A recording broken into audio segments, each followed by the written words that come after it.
And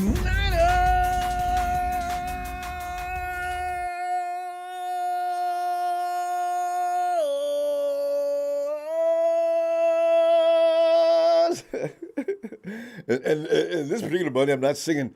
They call it no Stormy Monday blues. None. Fam, don't you love it when a good plan comes together? It seems to be rolling along now as it's supposed to. Number one seed. It was hoped for at the beginning of the season. The 49ers had planned on it. It would be an advantage. And now you can see it really will be. We need that week off. And is there anything like the 49ers arrested 49ers team? Remember after the bye how the 49ers came out against the poor Jacksonville Jaguars? That was brutal. Well, that's what they look like when they're not ran out of gas. And by the way, you know what? That coming in, I'll more about that in a minute. But number one seed achieved. 49ers victory Monday. Week 17 win ensures the Super Bowl road. The road to the Super Bowl. It runs through Santa Clara. There's no doubt about it now. The Pack probably never really was. United did the season with the goal of achieving the number one seed position for the playoffs. With a win over the Commanders, that obstacle has been overcome. And the number one position is the property of the Niners. Yeah. To the phones we go for your display of jubilation. Oh, I love that word. Jubilation. Of your Niners defeating the Commanders to ensure that the road to the Super Bowl. Fam, so much good stuff to unpack. I'm going to do as fast as I can because once I get on the phone and let you go nuts about yesterday's game, starting with how Brock, he sent a message of doom to every DC that we'll be seeing from this day forward, maybe for the rest of his career. The somewhat dormant offensive usage of juice ended. And it kind of ended last week, but Juice wasn't quite up to the task. He missed one he should have picked up yesterday. Well, I know, but the all-pro dude.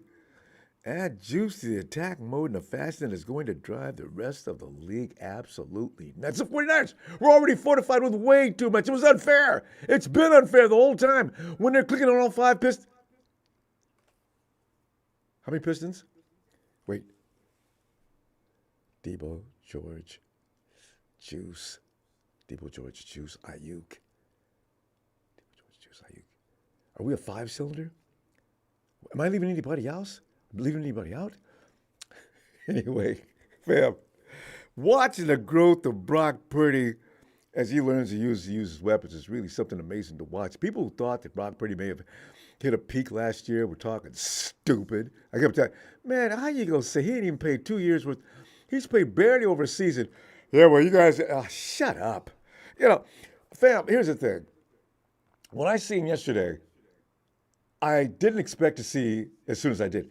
Some of the improvisations, the rolling out of the pocket, directing Ayuk, running around, he found Juice, as I said, added to his already big arsenal of weapons. When I got Debo, how can I leave him out? It's a five-cylinder. Christian McCaffrey, yes. McCaffrey, Debo, Ayuk, George. And now if he's going to utilize Juice, oh my friggin' God. There is not enough people on defense to guard all these dudes. And the Niners are the first team in history to have a running back, tight end, 2 wide receivers over 1,000 plus yards, all-purpose yards in one season. This team, it makes me crazy. We need to have a banquet. Yeah, we need to have a banquet. I'd love to be the MC so I can stand at the podium and say, Christian McCaffrey, stand up. George, get up, George. Debo, put that chicken bone down and stand your butt up. Woo, Brandon, are you get up, BA, get up. And fam, the orchestrator of this offense this year that has been plentiful and nonstop and averaging 30 points a week, he was Mr. Irrelevant. Well, he isn't now if he ever was. Put the camera on him. There he is. He is Brock Purdy. Give him all a round of applause. And by the way, Kyle Shanahan, John Lynch. The guys who had a vision when they came in here, the brick by brick. It's built a house for the, I'm telling you right now, you guys are rolling. Tell you, you know, by the way, is it, I lost my place here. Oh, fam, the whole thing calls for a Ric Flair holla. You know what? I'm not going to start that, because if I start getting too excited, I get loud and crazy. Okay, so let me calm down.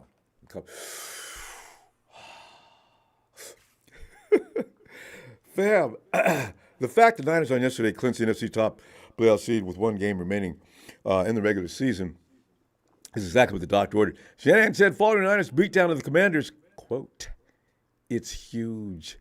These last couple of weeks, we've been a little banged up. There have been a couple of positions where we were real thin at. Guys had to push through at a number of spots. The guys who've been doing that, hopefully this will help them out. Mrs. McCaffrey's a baby boy. Likely is at the top of the list of players who can use the next 3 weeks to refresh. CMC sustained a right calf strain during the third quarter of yesterday's game. It was mild. He said about that, quote, "I'm not sure what happened. It was pretty minor. I was just having a hard time pushing off, and just for precautionary reasons, it'd be better to just rest it," unquote. And thank you, God, and thank Christian for having the good sense to know that and not force it. It wasn't necessary. We had the Commander game under control. We didn't really need you like that. Yeah, good. Good news on the matter, though, fam. Today, Coach Shanahan was asked about the level of confidence in Max C being ready for the Niners' first playoff game, and he did say, with, quote, "and all the confidence in the world."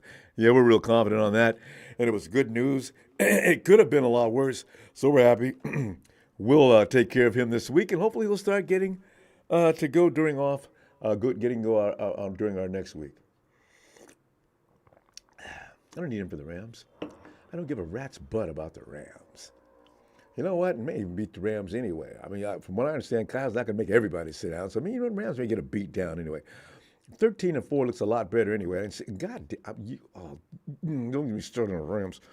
Anyway, hopefully, but fam, that game was a good time. But to tell the truth, things really got excited after the game. Guys were on the way to the shower room, take a shower, and get ready to get back on the bus and the plane, get on back to the West Coast. But lo and behold, there were people in the facility holding up. Was it how many? 2 monitors? There were a couple of televisions in the Niners locker room to watch the closing seconds of the Cardinals and Eagles game. My God, that was more exciting than 49ers versus Commanders game. I still can't grasp it. I'm sitting there watching it. What? Wow. The Cardinals came back on Philly? And they're gonna beat them? No, get the bleep out of here. Are you serious right now? Bam! Touchdown! Cardinals. that clinched the number 1 playoff seed, entered the final week of the regular season. I thought we was going to play next week. I really did. I had no way in hell the Eagles were going to go and let the Cardinals come in their friggin' house. In their house! And they did that. Something's wrong with the Eagles, fam. I don't know what it is. It could be Sirianni. It could be the loss of players and coaches. There's any number of reasons. I'm going to give them some excuses. The Eagles used to be a better team than this. Way better. What happened? Anyway, yeah. Anyway, the Niners let a 10-point lead get away, but they got serious in the second half to pull that one out. Like we're having to get used to. The 49ers seem to start every game off like, oh, man.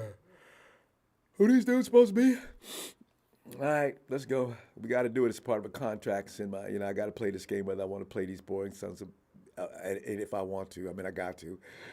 But the NBC Bayer Sports Report card says, this memorable day was the Niners secure the number 1 seed in the playoffs for the 10th time in franchise history. Rushing offense, Elijah Mitchell got healthy at precisely the right time for the Niners. E. Mitchell showed flashes of his rookie season when he led the 49ers in rushing. Mitchell stepped into a big role in the second half, and he had to. CMC was ailing, and he answered the bell. Dude gained 80 yards and a touchdown on 17 rushing attempts after CMC left with that calf strain, unbeknownst to us at that particular time, what it was. We saw him getting taped up on the sidelines.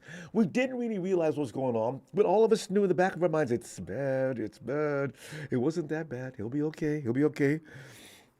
CMC had 64 yards and 14 rushes before he was forced to call it a day. Niners had 39 rushing attempts for 184 yards for a 4.7-yard average. Grade? Damn right it's an A. Passing offense, just 6 days after his worst game. Mrs. Purdy's baby boy, on this particular Sunday, shook that off. I was worried about his mental, his state, how he's going to come back from that. He's 23 years old. He hasn't hasn't even put a season and a half of football games in yet in the NFL. And I'm wondering, is he going to be scarred? Is he going to be a little timid? Is he going to be a little shy? Hell, no, he wasn't. I mean, he shook that off to sustain the 49ers single-season passing record. Joe, Steve, Jerry, everybody. I mean, we may have another GOAT coming up. I know it's wild, but make room for Brock. Is there a song? Make way for the... Anyway, completed 22 of 28 pass attempts for 230 yards with 2 TDs, no INTs on this particular week. His passer rating was a sparkly 124.7. He's done that a lot this year. The O-line supplied Brock with great pass protection as he was not sacked in the game, but some of that protection that wasn't there didn't matter to Brock. Brock said, you know, the Ravens beat my brains out last week. Well, I got news for everybody. I ain't got to stand here and take that crap. Brock was rolling out with the ball. Man, he's just running, looking around, telling guys where he wants them to go. Named Brandon Ayuk, stuck him with a damn TD. Whoa, I said, who the hell is that? That is not a 23-year-old kid. That is somebody that's been somehow resurrected in Brock Purdy's body. How does he know how to do these things like this? He does. He does. Man, that BA and Brock were raging yesterday. Duo hooked up on that play of the game. 17-yard TD pass after Brock scrambled around. As I said, by that time, BA continued his big season with 7 receptions, 114 yards. Debo contributed, catching 5 passes for 37 yards, including a 2-yard touchdown on a shovel pass from that man again. Yes, that man again, mama. Brock. Grade? Shh. What do you think? Nothing but straight up A. Rushing defense. The Commanders were playing from behind for a good portion of the game, so they never stuck to the run game despite such success running between the tackles early on, which was worrisome. We're sitting there watching that, and it's all you can think about. Eric, please get better. You may just play a role in this defense, but apparently you are the glue that makes that run defense. Brian Robinson had 44 yards on non-carries to lead the Commanders. Dre Greenlaw led the 49ers defense with 10 tackles, and Nick Bosa registered a couple of TFLs. They get a B grade. I can give them because all that running. Oh, you know what, Eric? I suspect he's not going to play next week either. Why bother? But hopefully he'll be ready in another 3 weeks. We got to get that back, man. Ooh, man. Passing defense. Mooney. I'm going to start calling him D-Emo because every time I say Demo, people think I'm saying Debo. D-Emo. Both intercepted the Commanders quarterback Sam Howell, who got the start after Jacoby Brissett was unable to play due to a hamstring injury. Mooney's INT pretty much signaled the turning point of the game. The Commanders were threatening to pull within 3 points early in the fourth quarter. Mooney said, no, not on my watch. Bam! Picked off Howell at the 49ers 2-yard line. Howell completed 17 of 28 passes, just 169 yards, 1 TD and 2 INTs. A-D. Yeah. Yes, indeed. So secondary's looking better and better. I'm going to tell you right now, fam, they are, whatever we had going on last year has been reversed. I do think, though, we'll see. I'm not going to say anything about that. Special teams, Mitch Wisnowski did not brutalize anybody this week, so he won't be fined. Had a 37-yard net on his 2 punts, but he landed both of those punts within the 20-yard line. Kicker Jake Moody made field goal attempts of 38 and 22 yards, and he remained perfect on the season on extra points for 3 for 3. I think our rookie has arrived. We don't need to refer to him as that anymore. I believe in Jake Moody. I ain't going to be scared no more. When Robbie used to walk out on the field, I used to get him go get a sandwich or something because I knew it's over. But Jake Moody's coming across looking like an absolute fiend.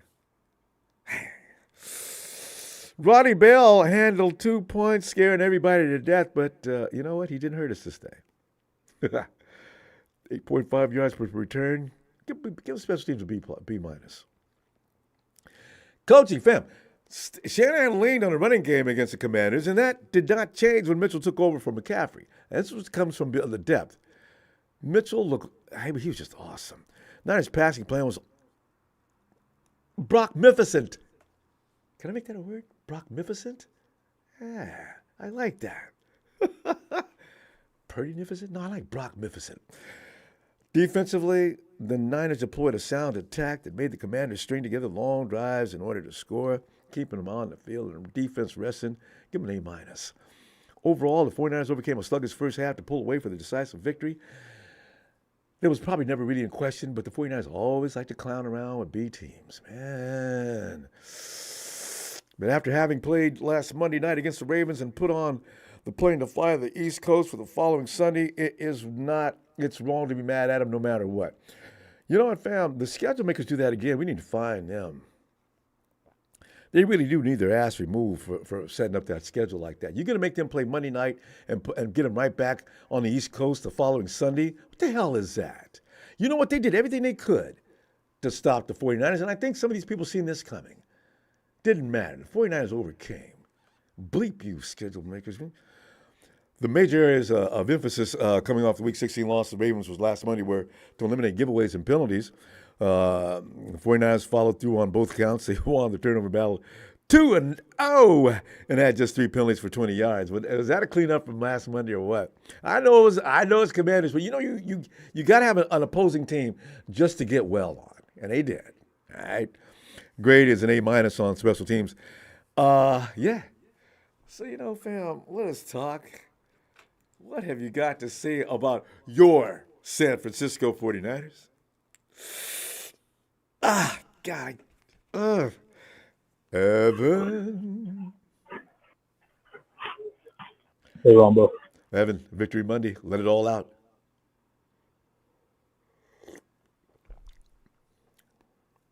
Evan? Did we lose the connection? All right. Evan, we're going to try to get you back. All right. Aaron.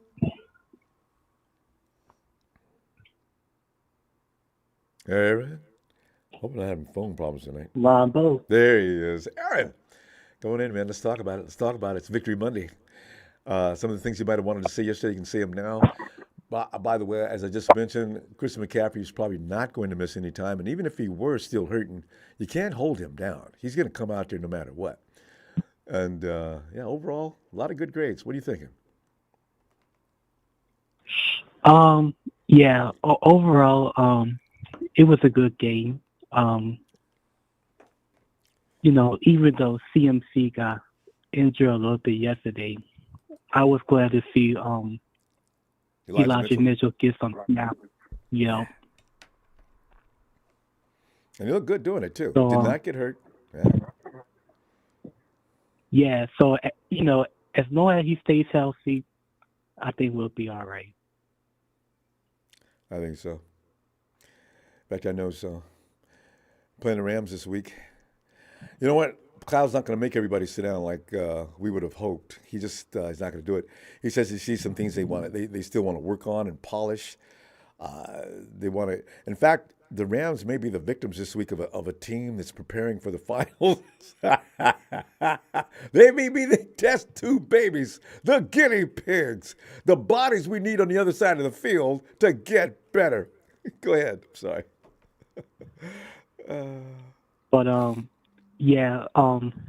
So from what I heard, I don't think CMC is going to play this week. So there's no doubt about it. We might see some. He's not playing this week. We might see some Elijah Mitchell and Jordan Mason. Maybe, but most likely Jordan Mason. I say so. TD. I'm thinking TDP. Yeah, you're right. They'll be the one too. But yeah, and our secondary is getting better every week, though. Yeah, I tell you. I need Jair to get back. I hope he gets back. Yeah. Yeah. So yeah, we're okay. Yeah, I think Demo and Travarius might be one of the top underrated cornerback duo. Agreed. Demo's still getting splashed by a lot of people, but he rarely has anything to do with anything bad that goes on this team. That's been all season long. And Travarius is elevated to the next level all of a sudden. God. So yeah. Yeah, and also let's shout out to Brandon Ayuk. Had his 100 yards this season. Yeah. He's one of the five cylinders. I call him the five big pistons. Yeah, he's getting better each year, and I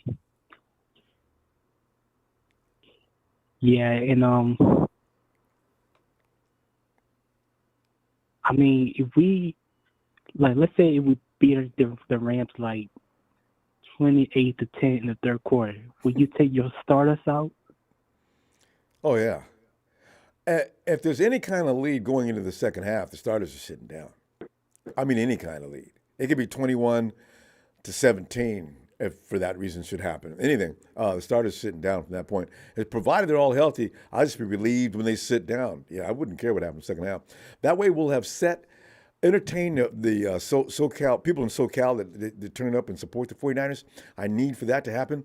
And then, of course, I'm saving the team, and the people sitting in the stands, they will know what's going on, and they'll appreciate what happened, and they'll also appreciate that kind of decision to save the starters and let them sit down. Yeah, no problem.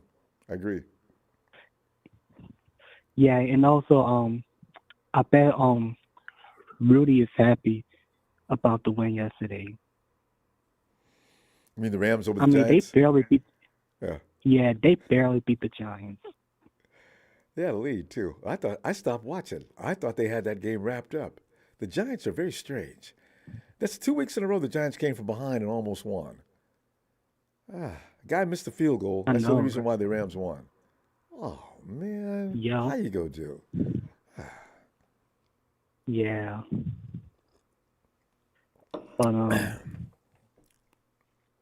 oh man. But yeah, man. Can't believe we got the 1 seed, and on our way. Hopefully we can stay healthy. Yeah. That's been a problem for years. All right, Aaron, I'll tell you what I'm going to do. I'm going to probably see you possibly midweek, but for sure by Friday. All right? All right, Ronbo. Give me a Niners shout out. Yeah, can't do Niners!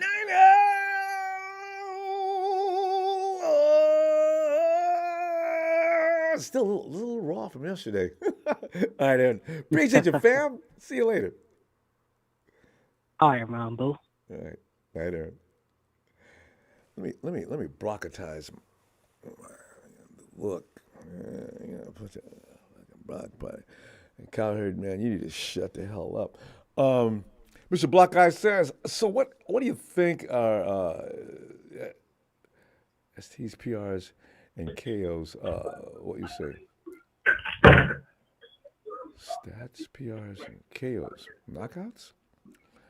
Mr. Block Eye, you know what? I'm processing this, but those are all positives. I can feel that. I think it's awesome. I think it's great. Is Evan back on the line? Mr. Block, thanks for the contribution. Evan's back on the line. Evan. Ronbo, how's it going? Sorry, my phone dropped out for whatever reason as soon as I went to reach for the phone. Well, that's all right, Evan, because here you are. You know, give us some of your elaboration from yesterday. You know, because there's a lot of things that just sort of set in after you go to sleep and think about it for a minute. You know, this is amazing. All the things that are taking place, some of the historical stats that are coming together, making the 49ers look like an absolute force. What are you thinking? Yeah, Ronbo. First of all, Happy New Year. Hey, thanks. But Happy New Year. yeah, I didn't drink last. everything seemed to fall into place yesterday. The Cardinals helped us out, so we can rest a lot of guys, and our issues are usually health and guys being tired and kind of dragging ass, and it's everything's lining up, for us right now, so that's a good sign. I think it's just funny still because like I go on to check the mock drafts, and people still have the 49ers selecting a quarterback with our first round pick. Wait, next year? Yeah. Next year. The quarterback for I went on like 3 different ones, and it's the quarterback from SC. Oh, they just played Michigan, the Michigan quarterback. Oh. That just shows you the level of disrespect. Yeah, no, well, they're gonna get their feelings hurt. The very last thing that's going to happen is the 49ers getting a first-round quarterback. If there's anything that you could bet your money on, is an offensive lineman in the first round. Those people don't want to take Brock seriously. That's fine. We don't need them for us to win. So let it roll. Oh man, it's just laughable. It's stupid at this point. But yeah, breaks all the records. What does the quarterback have to do to keep his job? I think pretty much Brock has filled in all those blanks. Ronbo, he showed us yesterday that he's able to create and go off script, like we've been praying for the last And they've been the complaint of a lot of people forever. Yeah. I mean, and what's really encouraging is to see that Kyle, as hard-headed as he is, he seems to trust him, and he seemed to be changing his ways a little bit, because with the whole Christian thing, like the old Kyle would have just kept Christian in the game until that calf was completely done. Yeah. Same with Trent the week before. He had that the groin. He just said, just sit down. Same with when Brock got the stinger, he just sit out the rest of the game. Mm-hmm. I feel like the old Kyle wouldn't do that, because if you remember when RG3 tore up his knee, he was already kind of gimpy going into that game. I know it wasn't his call, but that's right. Basically, Yeah, I think he's learned from those experiences, basically what I'm trying to say. So that's a good, encouraging sign that he's changing his ways.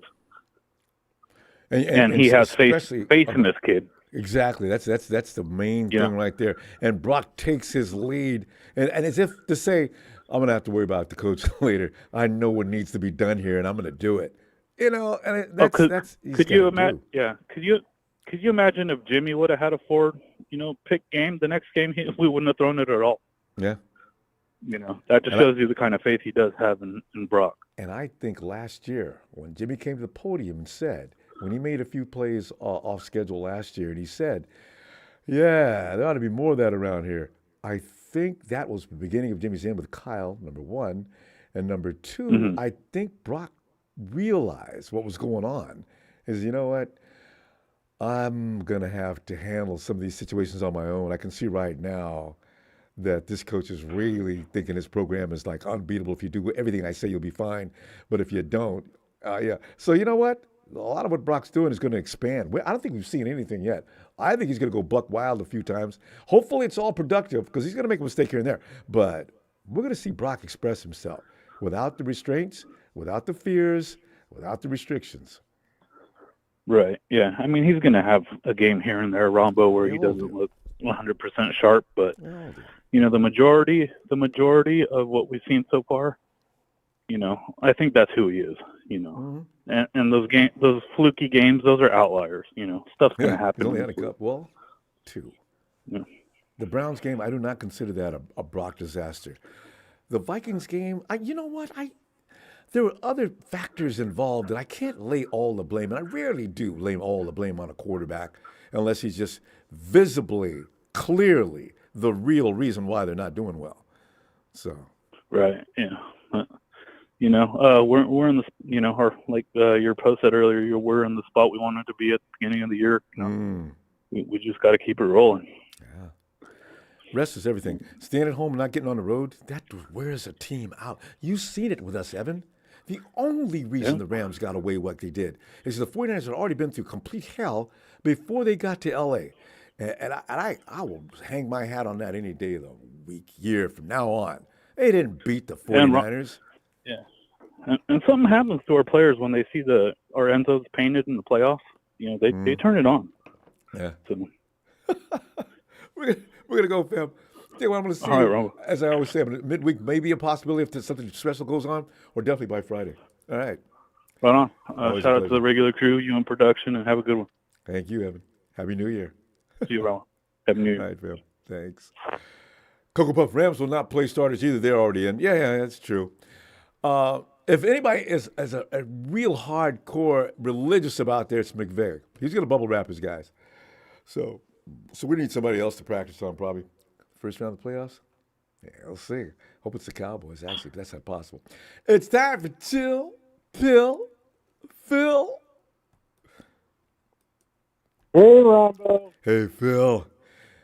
So how, you didn't go to that game yesterday. So how was getting out of the parking lot yesterday? But you knew better than to go out there.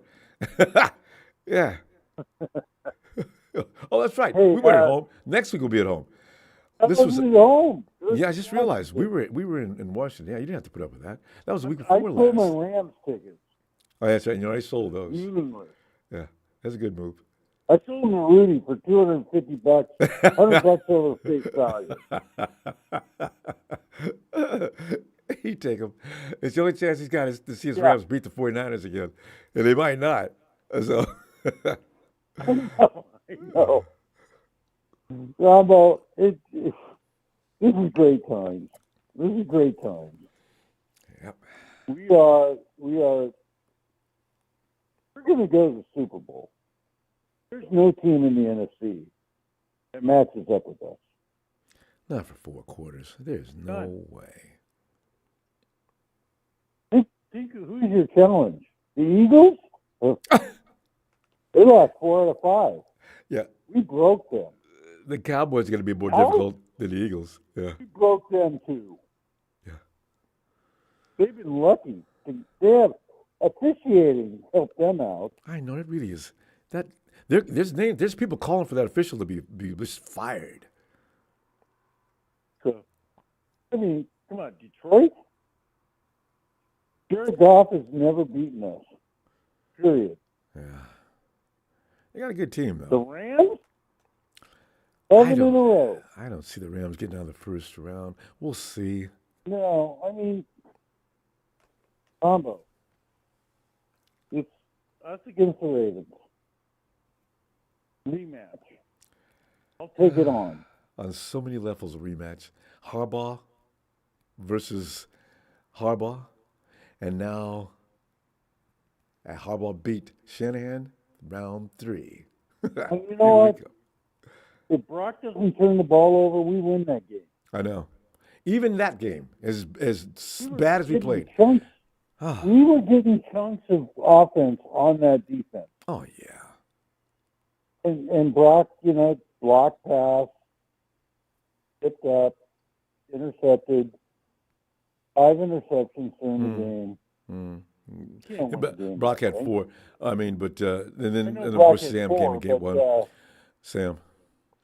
And the penalty flags. You notice how we didn't have any yesterday? We don't give up interceptions, we win that game. Mm-hmm. Yeah, actually. So, let's go. I'll take it on. So, good move to make. Anyway, Ronbo. We got the Rams coming up. Meaningless game. It's not meaningless for the Rudies of the world. Because that's all they cling to. Yeah. It's a preseason game, basically. And them to win, though, because if they do No, we 4 can or rest 5 years from now, they say, McCaffrey. "Well, we beat you guys in 2024 when you're on the Super Bowl year." Oh, Jesus. Yeah. He will. We can rest McCaffrey. We can get Armstead healthy. You know, Armstead is a huge part of our defense. Who People knew? don't realize that. Ah, God. He's been out for a while. And once he's healthy, I think it's all bets are off. I mean, we're going to be tough. Yeah, So, I agree. let's go. Let's bring it on. I mean, Mooney Ward's already said we're not planning on doing any more traveling until Super Bowl Sunday. You go ahead, Exactly. Mooney. You tell him. I love Mooney. Man, the guy's playing great. Isn't he? He's went up, and within the season he improved a lot. It never was bad, but now. Ambry's healthy. He's had a hand injury and a knee issue. Ambry? Yeah, they say that hand won't keep him out more than a week, though. He's pretty much getting that done. I think he's gonna have the surgery this week, and he'll be out maybe next week. But he should be ready to go after that. But you know what? It's okay. We've got 3 weeks to get healthy. Yeah, So I mean, the guys that are banged up, yeah. they're going to get healthy, and we're going to be 100% healthy.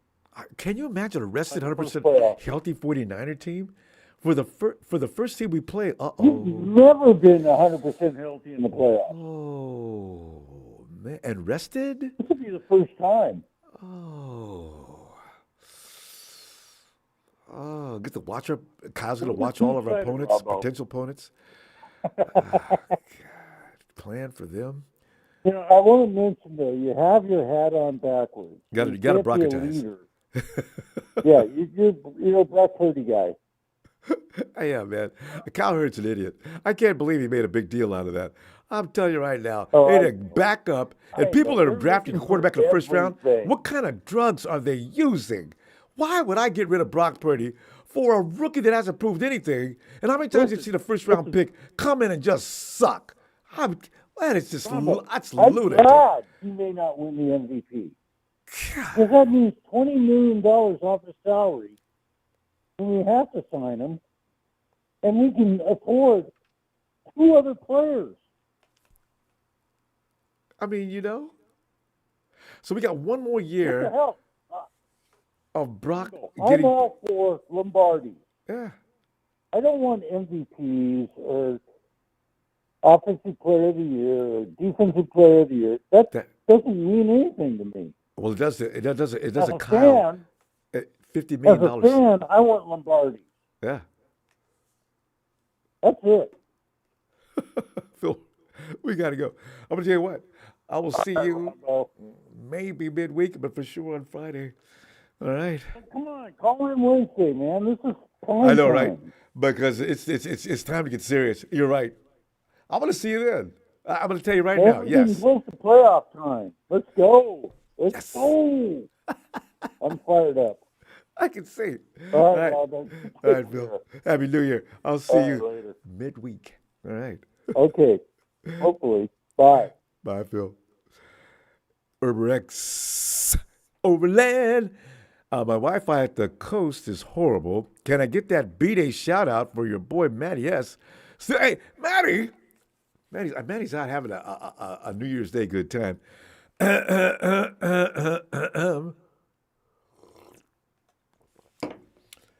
Happy guaranteed in the first round, number 1. Birthday to you, Matty.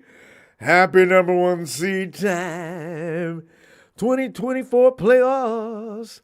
Happy birthday.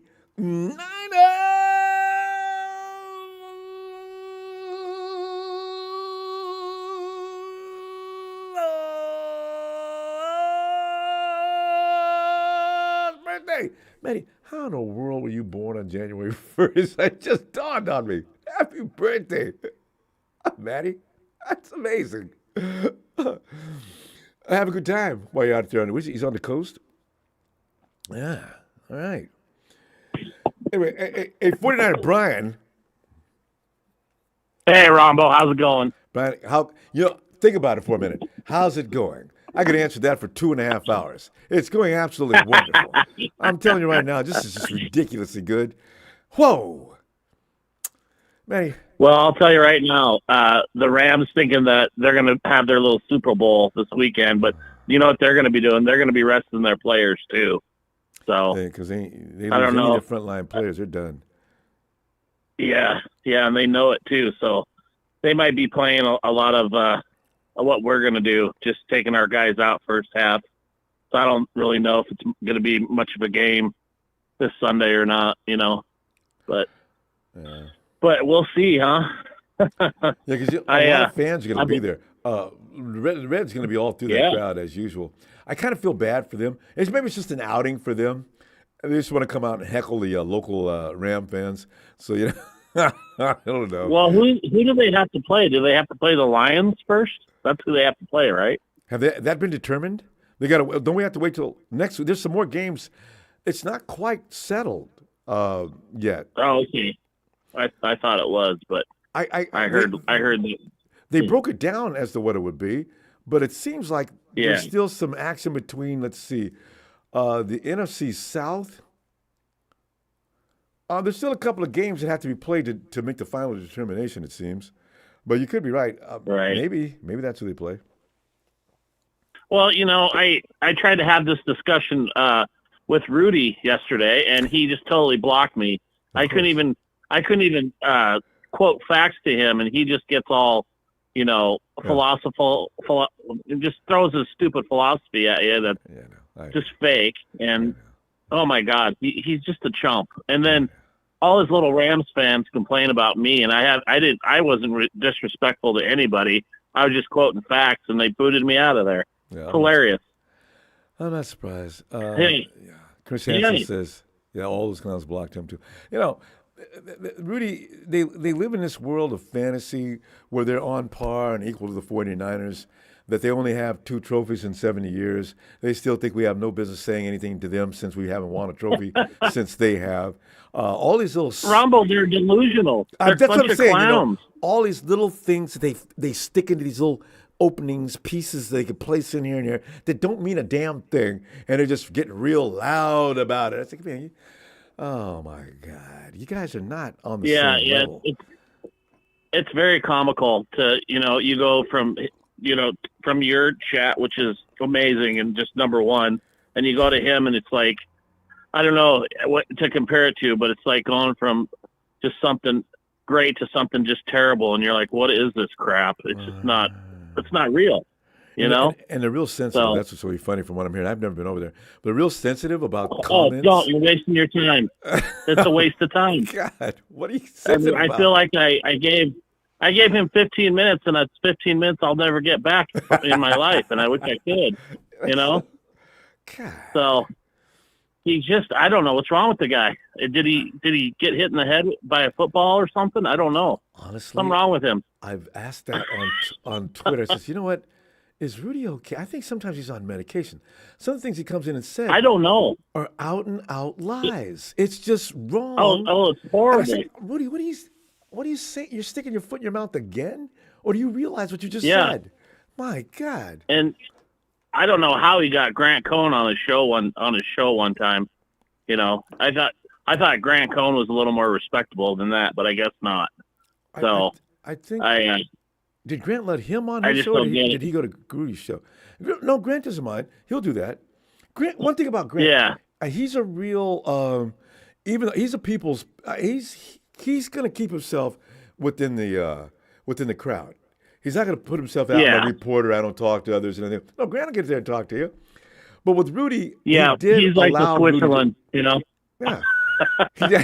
He did allow Rudy to talk trash, and he just sort of had that look on his face like, okay. Yeah, right. So he was actually I know what you're saying about he was actually goofing.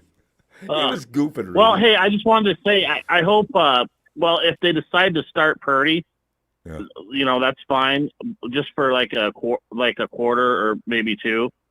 But if they're gonna take him out, I don't want him without Trent. I think if if he's playing, I don't want Trent without him. No. So yeah, Brock and Trent stay together at all times. Yeah. Oh, they have to. There's nobody else that can protect him better than Trent. So on that side, so. Yeah. But that's yeah, I hope. I just right. We can't afford to lose Trent either. No, yeah. That's why we got to draft an offensive lineman. Brian, if we go the whole draft picking up nothing but offensive linemen, I'll be fine. I seriously will. Oh, maybe Ronbo, how many years on that? Ronbo, you know me. How many years have I been saying we need to improve that offensive line? Years. My gosh. You got enough defensive linemen, Kyle. You and John get some offensive linemen, please. But it's kind of hard to tell John Lynch that, being he's a defensive guy. You know, he's hardcore, isn't he? Oh. Yeah, big time. Oh, you can definitely tell that John played some defense. I bet he to a Hall of Fame level. Oh my goodness! And I bet he's tough in that negotiating room to argue with. So I bet he is. You know. Well, Brian, we're gonna go. I'm gonna see you midweek. Happy New Year to everybody. Happy New Year to you, Rombo. Have a good one. Happy New Year to you, Brian. All right, appreciate you, fam. Let's carry on for the rest of this year. Got good things ahead for us. All right. Yes, sir. Sounds good. Have a great night, Brian. You too, sir. Thanks, fam. And Coco Pup says, we have 2 more years rookie contract with Brock. They're going to have to pad his salary up a little bit somehow in a way. I don't know. Maybe put some ridiculously easy incentives in there. I need for Brock to get at least $2 million next year. The backup gets paid that much. Remember, what's Sudfeld? They gave him a $2 million contract. I don't want Brock getting – if Brock goes in and we win the Super Bowl, I want him getting paid $3 million next year. Find a way to get it done. I don't want him living in a small apartment, sharing with anybody or anything like that. You're not putting my Super Bowl – most valuable quarterback and getting less than $1 million. He's going to get a lot of playoff money, but he needs to be properly compensated. You're not going to give him the big contract yet. Explain to him why we're not going to extend you right now. We're going to want to keep this together. We want to build a team, so therefore you got guys to play with for the next few years. And Brock Purdy could be, if he's going to stay good like he is, he could be a page right out of Brock Pady's book. Tom Brady's book. And he could say, hey, look, keep guys around me. You can give me this amount of money. I'll be fine. And JC, hey, Happy New Year's. I've always wanted to ask you, where did you get that hat? You know what? I got it online. What's the name of that website? Listen, JC, you know what? Email me. I'll give you a link. All right? rumbosports@gmail.com. All right?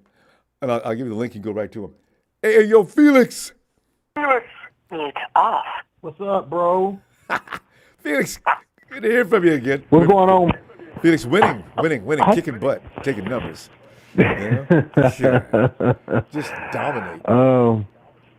Winning without playing. Man. You know what? I think the biggest win for us was being the number 1 overall seed because we need to rest our players. Oh, yeah. We need to rest. People hurt, and they do not do well when they're tired. Too many people hurt. Armstead, he get his rest. McCaffrey can get his rest. I don't think you should maybe play the starters a quarter or maybe a half or something. But I think for me, and even if we had to play on the road, we are a battle-tested team. We won in the road in playoffs. Remember, we won in Green Bay a couple of years ago in Lambeau. So I feel like that we are the most experienced team as far as championship ready in the NFL. Point. And I know Baltimore kicked our butts last week, which is fine. We probably needed that. Mm-hmm. But I feel like that I don't think that nobody in the NFC can beat us at all. I just don't. I don't understand. We had one NFC loss that was to Minnesota, but I don't think anybody. Yeah, I know. I don't believe that. I know, but we straightened up the next week. It was all about the secondary and the coach pulling down off of that house upstairs, and come on down here and coach these guys, Wilkes. Yeah. And I think because Steve Wilkes, his specialty was the secondary. Yes. So I can tell that it's kind of starting to rub off now. His teaching, his methods has rubbed off on our secondary guys. Took a few weeks. And I think when we get back to normal, we get fresh, and we start bringing that pass rush again. I think our secondary is going to be lit. And like if we play Dallas, for me, I feel like that Dallas is just a one-dimensional team because they can't run the football really. Tony Pollard is not an every down back. Yeah. So and he can be contained. Too. I mean, and I've seen he can be contained. And I think whoever we play, if it's Tampa, if it's Detroit, and I don't trust Jared Goff because he was in our division. And Jared Goff, he gonna get the ball to you. He gonna throw it to you. He gonna get the ball to you. But I really would. Detroit versus everybody. They robbed us.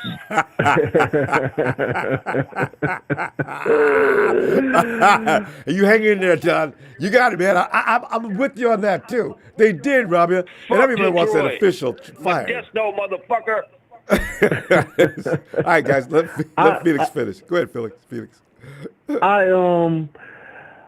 Detroit's a good team. I really do wish they would have beat Dallas. I mean, they helped us away because I hate Dallas or whatever. Yeah, but Detroit's been a good story. But I don't think anybody in the NFC can beat us. I think when we're healthy, we are the best team in the NFL. Mm-hmm. When Felix, we are healthy, we're the best team in the NFL. You give Kyle some love too. We actually have the best X's and O's offensive man in the game. And I know Andy Reid and Bieniemy and some of these other guys get a lot of credit, but you know what? When it comes to putting your guys in position, all they got to do is execute. When you see failure out there, it's not exactly Kyle's fault. Sometimes he calls plays that might have been optional to something else, but now you got a quarterback that knows what Kyle's thinking, and he knows what he needs to do to pad things up. That little move he did the other day was, he evolved. Brock Purdy is getting better. And he knows when to take your foot off of Kyle's gas and go for broke on your own. Go for what you know, Brock. And he did. I was loving it. Almost broke me down, man. Look at that. I do think that Kyle needs to pull up more plays where Brock Purdy does. He rolls out or whatever. Because he's not the fastest guy, but he does have mobility. And I want to see him on the move more. Not only that. And I know. Away from defenders, he can get away. If you're close to Brock, he's got a quick explosion. He'll put some distance between you and him in a heartbeat. So that he's got that. Yeah, I feel like this team is the best ready. Cause I'm gonna tell you something. It's gonna be tougher coming out of AFC because like if Baltimore runs into the Cleveland Browns, the Browns might beat them. Now that they have a decent quarterback, the Browns might beat them. And then remember how everybody in the season was clowning us because we lost to the Browns? That Browns defense is real, bro. It is. Myles Garrett is not human. And now they got, what's the wide receiver they got from the Raiders? He'll be back probably for the playoffs. Cooper. Yeah. You know what? You talking about Amari Cooper? Amari. Hey, listen, the man who beat us in the Super Bowl last time, and I always used to laugh because when people ask him, what is that fool's name? Is he elite? And these people used to laugh. You know what? He makes that team. Deshaun Watson ain't got nothing on him. That dude, man, he's making the Browns really respectable. I do not want to see them. I'd rather see the Ravens. I'm serious. And like I said, and I'm gonna give Lamar his credit. Lamar did his thing on Sunday. Lamar did his thing on Sunday, and really, I'm scared of Lamar. Because he is now as to where he don't look to run. He's sitting back there in the pocket. He's starting to pick you to death.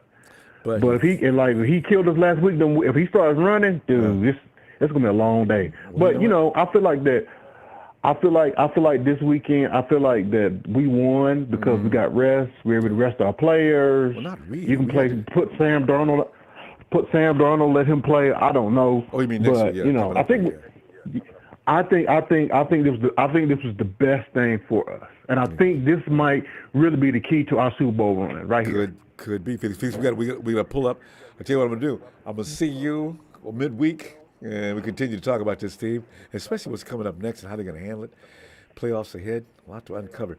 All right, look for you then, fam. Appreciate you too. Have a good night. Okay. Happy New Year. Night, Felix. Yep. Bye bye. It's JC 3771. Hey, Happy New Year, Chris. I've always wanted to ask you, where'd you get that? Oh, wait, we just did that. Hatland.com. Production just gave me that. Hatland.com. Go check them out. And hopefully, I've had this hat for a long time. Hopefully, it's still got this edition. DB, Doc, brother, what's going on, fam?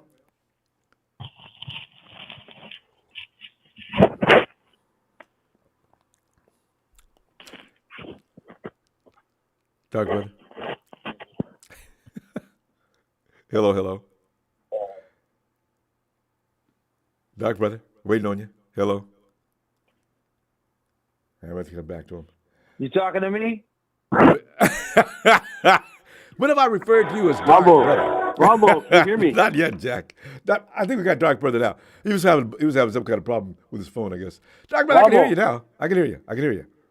All right, man. Hey, I'm not going to cash in any receipt now because, there's plenty of receipt to cash in once the Super Bowl's won. Oh yeah. Wow. But I just want to say, hey, you guys out there who are calling for, giving Trey Lance a full season before cutting ties with him, giving him a full season as a starter, and trading Kyle Shanahan when we got rid of Trey Lance. You guys know who you are. I'm not going to cash in those receipts until after the Super Bowl. But, I'm just going to cash in one receipt, Grant Cohn.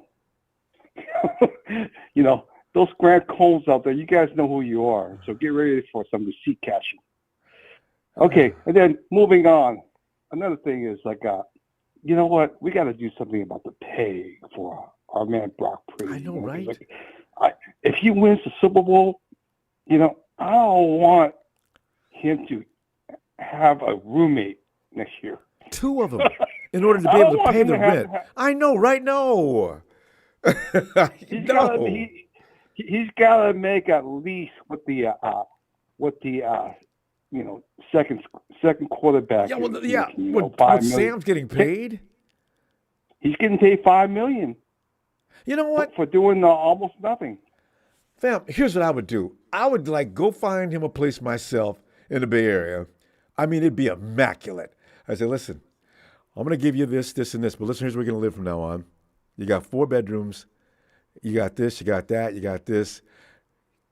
A lot of our guys are getting paid big bucks, aren't going to be able to afford this, but you're gonna live here, and it's gonna be in my name. Don't worry about it. All right? That's what I would do it. I would do it in a heartbeat. I'd hurry up and go do it. It's embarrassing. It's embarrassing for Jed. I'm embarrassed for Jed. Because his starting quarterback, who's probably going to win the Super Bowl this year, his starting quarterback, who's going to be a Super Bowl winning quarterback, this year he had to go on the bye week, go find a side gig harvesting corn on his future father-in-law's farm. He was harvesting farm during the bye week. Working for a fiance's dad. Sweating, getting the neck all dirty, got that straw hat on. It's ridiculous. You're right. It's embarrassing to Jed and everybody else in the organization to have a quarterback of his caliber having to apply for food stamps. Come on, man. Take care of him. I mean, come on, man. I can understand being frugal. I'm a frugal guy myself. Well, yeah, but come on, man. Come on. You can't embarrass an organization like that. Yeah, you got to draw a line. That's it. He's done too well. And not only that, man, but he's proven himself. He's the all-time leading, yard quarterback in a 16-game season. 16 games, not 17 games. Mm-hmm. And caught up with Joe and Steve in 1 year as far as accomplishments. Last year, I think he's got something set in the Hall of Fame right now. Some article of clothing. I said, I kept looking at him. Is this dude real? I still couldn't believe at the end of the season. Let's see what happened next year. Look what happened this year. My God, he is real. Hey, I got to give Lamar his credit. Like the way he played this year, he should be the MVP. But Lamar might be the MVP. But listen to this. Every great quarterback who are in the Hall of Fame. Well, not everyone, but the ones that were playing for the 49ers, like Joe Montana and Steve Young, they were all even Garcia, they were all system quarterbacks. What do you think the West Coast offense is? It's a system. Yes. They were all system quarterbacks, every single one of them.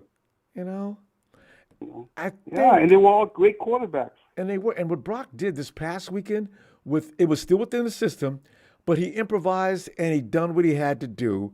That play where he got out of that pocket because it was getting too hot in the kitchen, and he rolled outside and looked for his man, Ayuk, directed him all the while. Heat was on him and got that ball and stuck him in the chest with a touchdown. That is not system quarterback. That's not nickel and diming. That's taking things upon yourself to make it happen. Stop calling him a system quarterback. He's not. Hey, Ronbo, I'm gonna go out on a limb and say, hey, we're gonna win against the Ram because Sam Darnold, he's gonna use that game as an audition for a starting job next year. I don't think he's gonna stay with us as a backup. Yeah, especially at that price. There's like 4 teams that needs a quarterback. Was it Washington, Minnesota, New England, and who else? I don't know. Who knows? Maybe maybe Atlanta. Yeah, his market. I don't know who's going to be, who'd want it. He hasn't shown enough this year. He hasn't had enough opportunities to really demonstrate what he can do for a team. But you can see the potential's there, and he looked not bad last week. He did throw an INT, but Sam Darnold has a few more snaps. He'd probably be a little better than that. But Doc, brother, it's always great to talk to you. We're gonna go. I'll be back midweek because now I started talking football with this fabulous team. I can't stop. Okay, Ronbo, give me a shout out. Hey, Niners!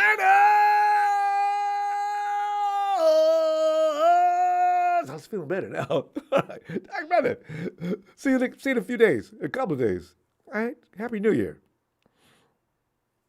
And Mr. Blockeye says, I like preseason one series, sit them all. Could we? Kyle, you know how he is. He's really optimistic. I mean, a cautious dude. I can see that happening too. But he does want to work on some things, according to what he says, that he wants to see if they can get a little polished on there. And here comes the return of innocence. Enigma. Enigma. Ravens! Baltimore Ravens, JJ! Baltimore Ravens! Let's go! Lamar Jackson, MVP! MVP! MVP! Oh, God. I'm gonna What's up, Ronbo? It's going all right. Yeah, I was about to say, who the hell is this clown? Well, he's a Raven fan, and our phone number is kind of available. Yeah. I think I figured that one out. I mean, a lot of people are talking about that game, and rightfully so. But the facts are, when you have 100 yards in penalties, right? Mm-hmm. And you have 4 of your best guys dropping passes, but not only dropping passes, tipping them to the other team. Yeah. I mean, you can't expect to win that game. And the fact is, we had an opportunity to come back and make it a lot closer. So next time we play them, it'll probably be in the Super Bowl. I hope so. We play a clean game. I think we'll dominate them, to be honest with you. And be rested like they're going to be. Because a lot of games before they play due to the scheduling this year, you could see visual fatigue out there. And, putting them West Coast, back to the East Coast, West Coast, and then do this, do that, Midwest. I said, you know what? The schedule makers did their best to challenge the 49ers with a ridiculous to screw us schedule. Over, as usual? Yeah. God. You notice that they do it every year to us, though. But this year was the worst. It stands out. Usually they make us start out every year on the East Coast. Okay, fine. Give us 2 games back-to-back on the East Coast. Kyle says, okay, we're going to move our entire operation to the East Coast. We're going to spend 2 weeks out there. Yeah. We're not going to try to go back and forth. Okay, fine. This year, the 49ers figure that out? Okay, what's what we're going to do this year, 49ers? We're going to go subsequently and alternate it so you cannot spend try to wear us down? Yeah, they did. They tried. They did that on purpose. They figured that out. I think the NFL, I don't think they like the 49ers, man, to be honest with you. I mean, look at this stuff that happened to us in the Super Bowl against the Chiefs. like over and over and over. You had all of these penalties, like blatant penalties. Right. And nothing, they weren't calling anything. But they called that on George Kittle in the first half. Offensive pass interference. He said, really? Seriously? And then you watch Vinovich. What about the helmet to helmet? To Jimmy, and then the late hit out of bounds. And I know he was concussed. That was a blast to the head. He had to have been. And I mean, if that was Brady or Mahomes, that's being called. I'm glad you said that. 100%. Remember the next year when Brady was out there? You could have retarped the field with yellow flags. Baltimore waving! Baltimore waving! Let's go! Lamar Jackson, MVP. Let's go! Hey, bro. Let's go! Hey, Baltimore dude, you sound like you're in special. You sound like you ride the short bus and wear the helmet, bro. JJ. Yeah. Is that what you sound like? You sound like a real idiot. He's not going to stop. Get him out. Anyway. Baltimore Nation. Baltimore.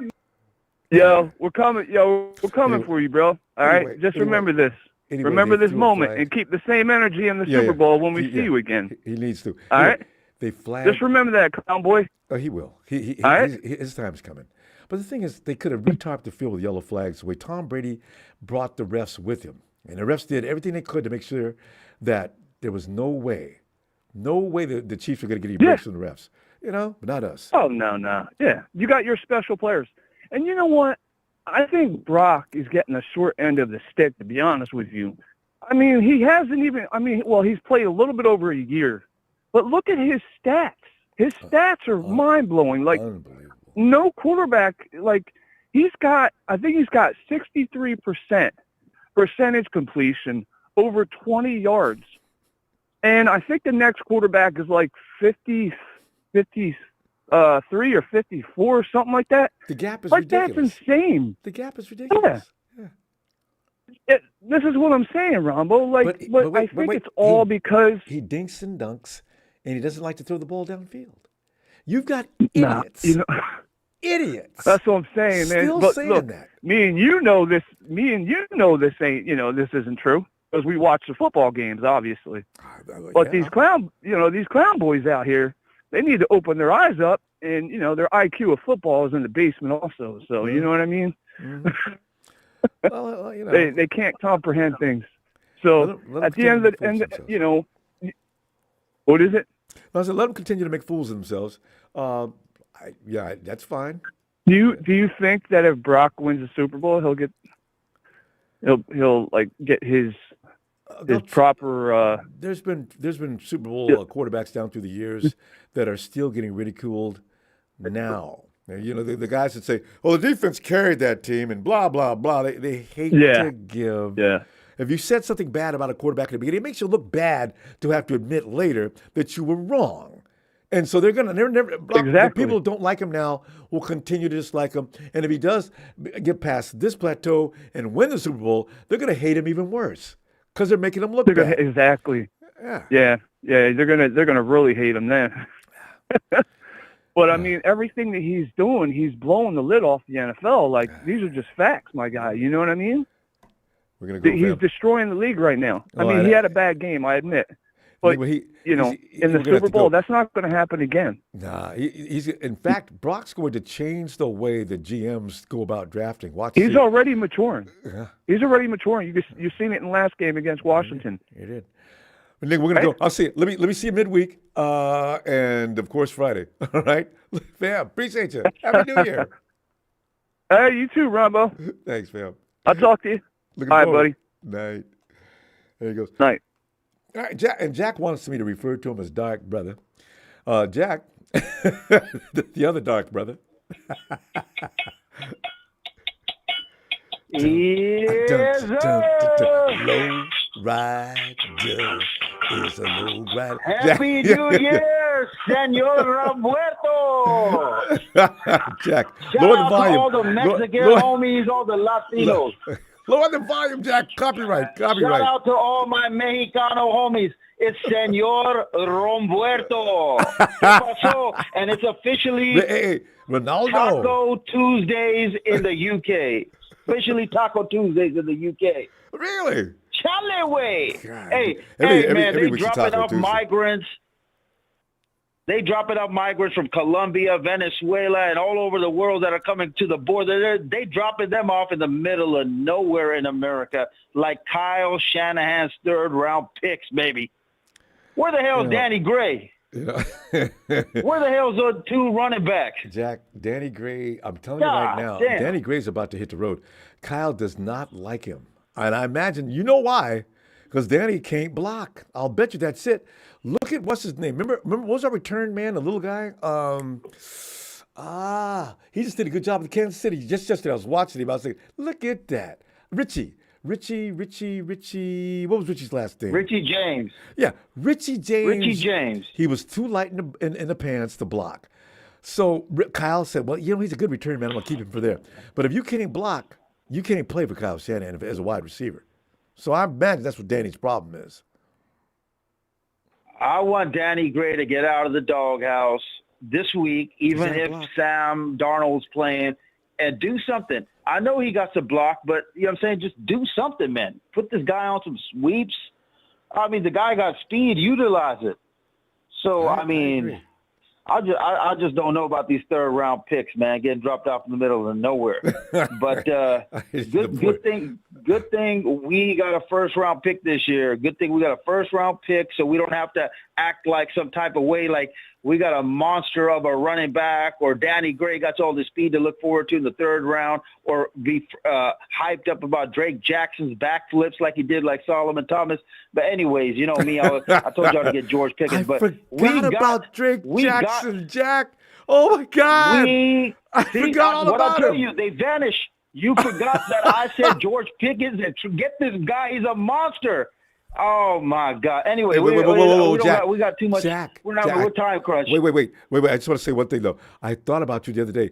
Pickens has got diva-tude like nobody else. But you probably already heard about that, but go ahead. I told you. I saw that pre-draft. I knew that. You know what I'm saying? This guy was a monster. I was like, AJ Green mixed with a little something, but a little TO in him too, a little nastiness. But anyways, Jack, I'm just saying, man. Jack, I'm talking about the part where he was going to make a catch, but instead of trying to get the extra yards, he ran out of bounds. They asked him about that, and he says, "Nah, I was just trying to do that because I need, I'm concerned about the next play." What? In Steeler Town. No, you're talking about when he didn't block, right? You're talking about when he didn't block? Was that when he didn't block? I knew he did something that was didn't block, but he came back. It was not Steeler-like. He came back the next. Did you not see what happened the following week, Ronbo? This man turned up and lit up. Yeah, he had like 200 yards. He beasted out and told the television crew, be quiet, along with the crowd. But enough about George Pickens, who I wish we would have got if they would have listened to Jack, you know what I'm saying, for anything. But we need to get out the cowbells. We need to make it tough for opponents in our house. We need to go crazy and make noise like the Kansas City Chiefs and the Seahawks mesh together type of atmosphere for our first game to make a statement that you don't come in our house like Baltimore did and do what they did, especially on Christmas Day, man. We got to turn up. The fans got to turn up, Ronbo. The 12, we got to have our 12th man, man. Give him a new name, though. Yeah, I agree. No doubt about that going to happen. The place is going to be rocking. You know what? I'm so happy right now that Jason Verrett's going to have more opportunities to get reps in. I mean, it's not great that Ambry Thomas has the hand surgery or whatever, but Jason Verrett with more reps, this is who we really need. This is who we need in the championship games because he could turn it on, baby. Once he got everything down in Steve Wilks' new system, he could turn it on and give us that extra oomph that we need to take that hump once we do see Lamar Jackson, baby. So I'm just saying, man, I'm so hyped about Jason Verrett. I'm just so goddamn hyped, man. And you should be. That's a good ball player. We'll be ready for the Ravens next time. That little thing where he runs around in the background, loose, and everybody's afraid to charge him because he might bust a move. That might be okay. But this time the secondary is going to have a different thing going on. I have a feeling. There's a lot of plans you can do to stop Lamar from dancing around in the background and having people scared to come and get him, and then find the receiver finally. Yeah, they'll have something for him next time. Or you put Darrell Luter Jr. in instead? Luter Jr. probably he should be well by then. Yeah. But Verrett's a cornerback anyway. Luter Jr. is going to be back, and he's being substituted now. It's not his position. And shout out to you, Ronbo. Shout out to you for calling Conley. That was what I was trying to say. Remember, we couldn't figure out his name. Conley. And he ended up playing this week, didn't he? I think Conley so. played this week, right? Yeah. Against the Redskins, against the Commanders. Yeah. So that was awesome, man. So that was awesome. So, yeah, this is going to be a great rest for us, great time to regroup. We needed a slap in the face with the Baltimore day at the right time to say, hey, fellas, we need to be on our toes. This shit is serious. Like I told you guys, we needed that ass whooping. So that was fantastic. Now we're going to be ready to close out these 2 games and get our chip against these goddamn Ravens. Since 2011, we've been waiting for this shit since the hardball, baby. But one question before I go, Ronbo. All right. Who you putting on the wall behind you as of now? Let's wait till after the season's over, and I'll get more into that. All right. All right, baby. And tell Detroit that his Motown is dead. Modesto is official new Motown, baby. Let's go, baby. Modesto Jack is back. Not a gang, baby. Órale, vato. Happy New Year, Jack. And I'll see you later in the week. Well, Jack's fired up, Eddie. And it's time. And speaking of, it's time for some Latino heat. Emilio, get in here. Oh, man. Amita, man, you and I have been through some of the most miserable days in 49er history. We've been through hell and back with this damn team. And look at us, and look at us now, man. Here we sitting up here talking trash about being the badasses of the NFL. I love it. This is such a wonderful game. Give me something about this game you're safe, man. It was great. It just, we don't want it to go sour the last couple of times. And I thought this good last year because it was like a whole different team with Brock Purdy. I don't know, it just with Brock Purdy feels like we're a whole different team, more capable of winning. Was him doing too. Whatever, not just being one-sided. Oh, we just need to throw the ball all game, or now we need to just run the ball. Like, we can win both ways. We can either run the ball or throw the ball. It's been a long, long time we can actually say that. Because if we look at what Alex, it was either one thing or the other. You look at Kaepernick, it was either one thing. This is just with Purdy, we're able to actually balance. Even when you go back with Jimmy, it just either the game would be one-sided. Oh, we're up there on this whole game. We're running the ball. This way with Purdy, is we've been able to win in so many different ways. Balance, beautiful. It's balance. Crazy. Yeah. And plus, we could be on back-to-back Super Bowl. I don't know if they would have played with the same intensity they won a Super Bowl last year. Don't get too far. Wait. I'm talking about get this last one first. Wait a minute. I'm just talking about last year. I do believe that we could have beat the Eagles last year. We proved that anyway. They had a better team last year, granted, and they didn't have they had a better coaching staff, but I still think the 49ers are going to pull that one out. Now, with more polish and maturity, Brock Purdy's a bad mofo now. He's got enough lumps to grow from. That boy is getting crazy good. Oh. No, it does. Like I said, every week it's getting better and better with every week. So, yeah, no, just happy that we had Purdy. He's on our side. Like I said, it's been a while since we've had a quarterback do this, And he's not injured. Over 4,000 yards, and it's just crazy. Actually, the last quarterback we had was, I know Garcia did it, but it just we didn't have the whole team. He was never actually this good. He was never this good. So the last time we had has been it's the last time we won a Super Bowl in 30 years with Steve Young. Yeah. And it's just crazy. It's like, man. So now we got a defense is solid. We got an offense that's real solid. You know what, Emilio? Are you ready to call it? Is the offense carrying the team this year? No, it has. No, it actually has, because it's like in the past, like say, if we go like with the past Super Bowls, it's always been a defense. With the Jimmy years, with the Kaepernick years, it's always been the defense. You can finally say it's the offense has been carrying the defense for once. I'm like, that's what we want. I'm like, yeah, we have a great defense, but we've always needed that offense to carry the team. In '94, it was a balance. We've had games where the defense can't do what they do. Is Brock Purdy and the offense just keep putting up points. It's just we needed that. It was so hard over the years. Us just putting points on the board. I was like, if our defense is not gelling, we couldn't do anything. Now it's just, on average, we're scoring 30 points a game. But this is and keeping what another we've been defense on wanting the to field see. all day, which is even more better. It's what we finally needed. I'm like, man, you know, I love defense, but I'm like, sometimes we just need an offense that can put up points where we don't have to worry about, our defense make this stop, do this, and it's just like, man, we need that. Finally, it's happening. So, I mean, like I said, I'm ready for the playoffs.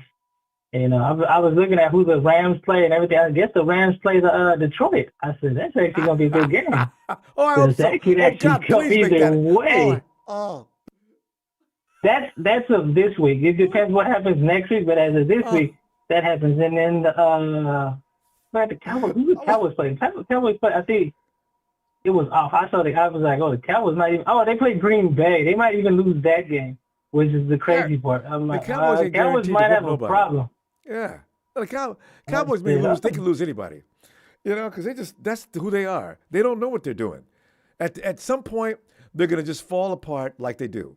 They're not as bad as the Eagles, though. The Eagles have become strange. Yeah, that looks like if the Cowboys do lose to the Packers, we're going to be playing the Packers the first round. Oh, my God. Can you imagine? Yeah. This would be too easy. I mean, I don't even know if I can be proud of it. You know, if we get through playing the Packers and somehow the Tampa Bay Buccaneers get in there and we go through them, people say, man, y'all didn't play nobody, man. Y'all talk about how good you is. That'd be the crazy part if we do play those teams. Because it's a chance that the Buccaneers might beat the Eagles. There's a big chance. Huge. Yeah.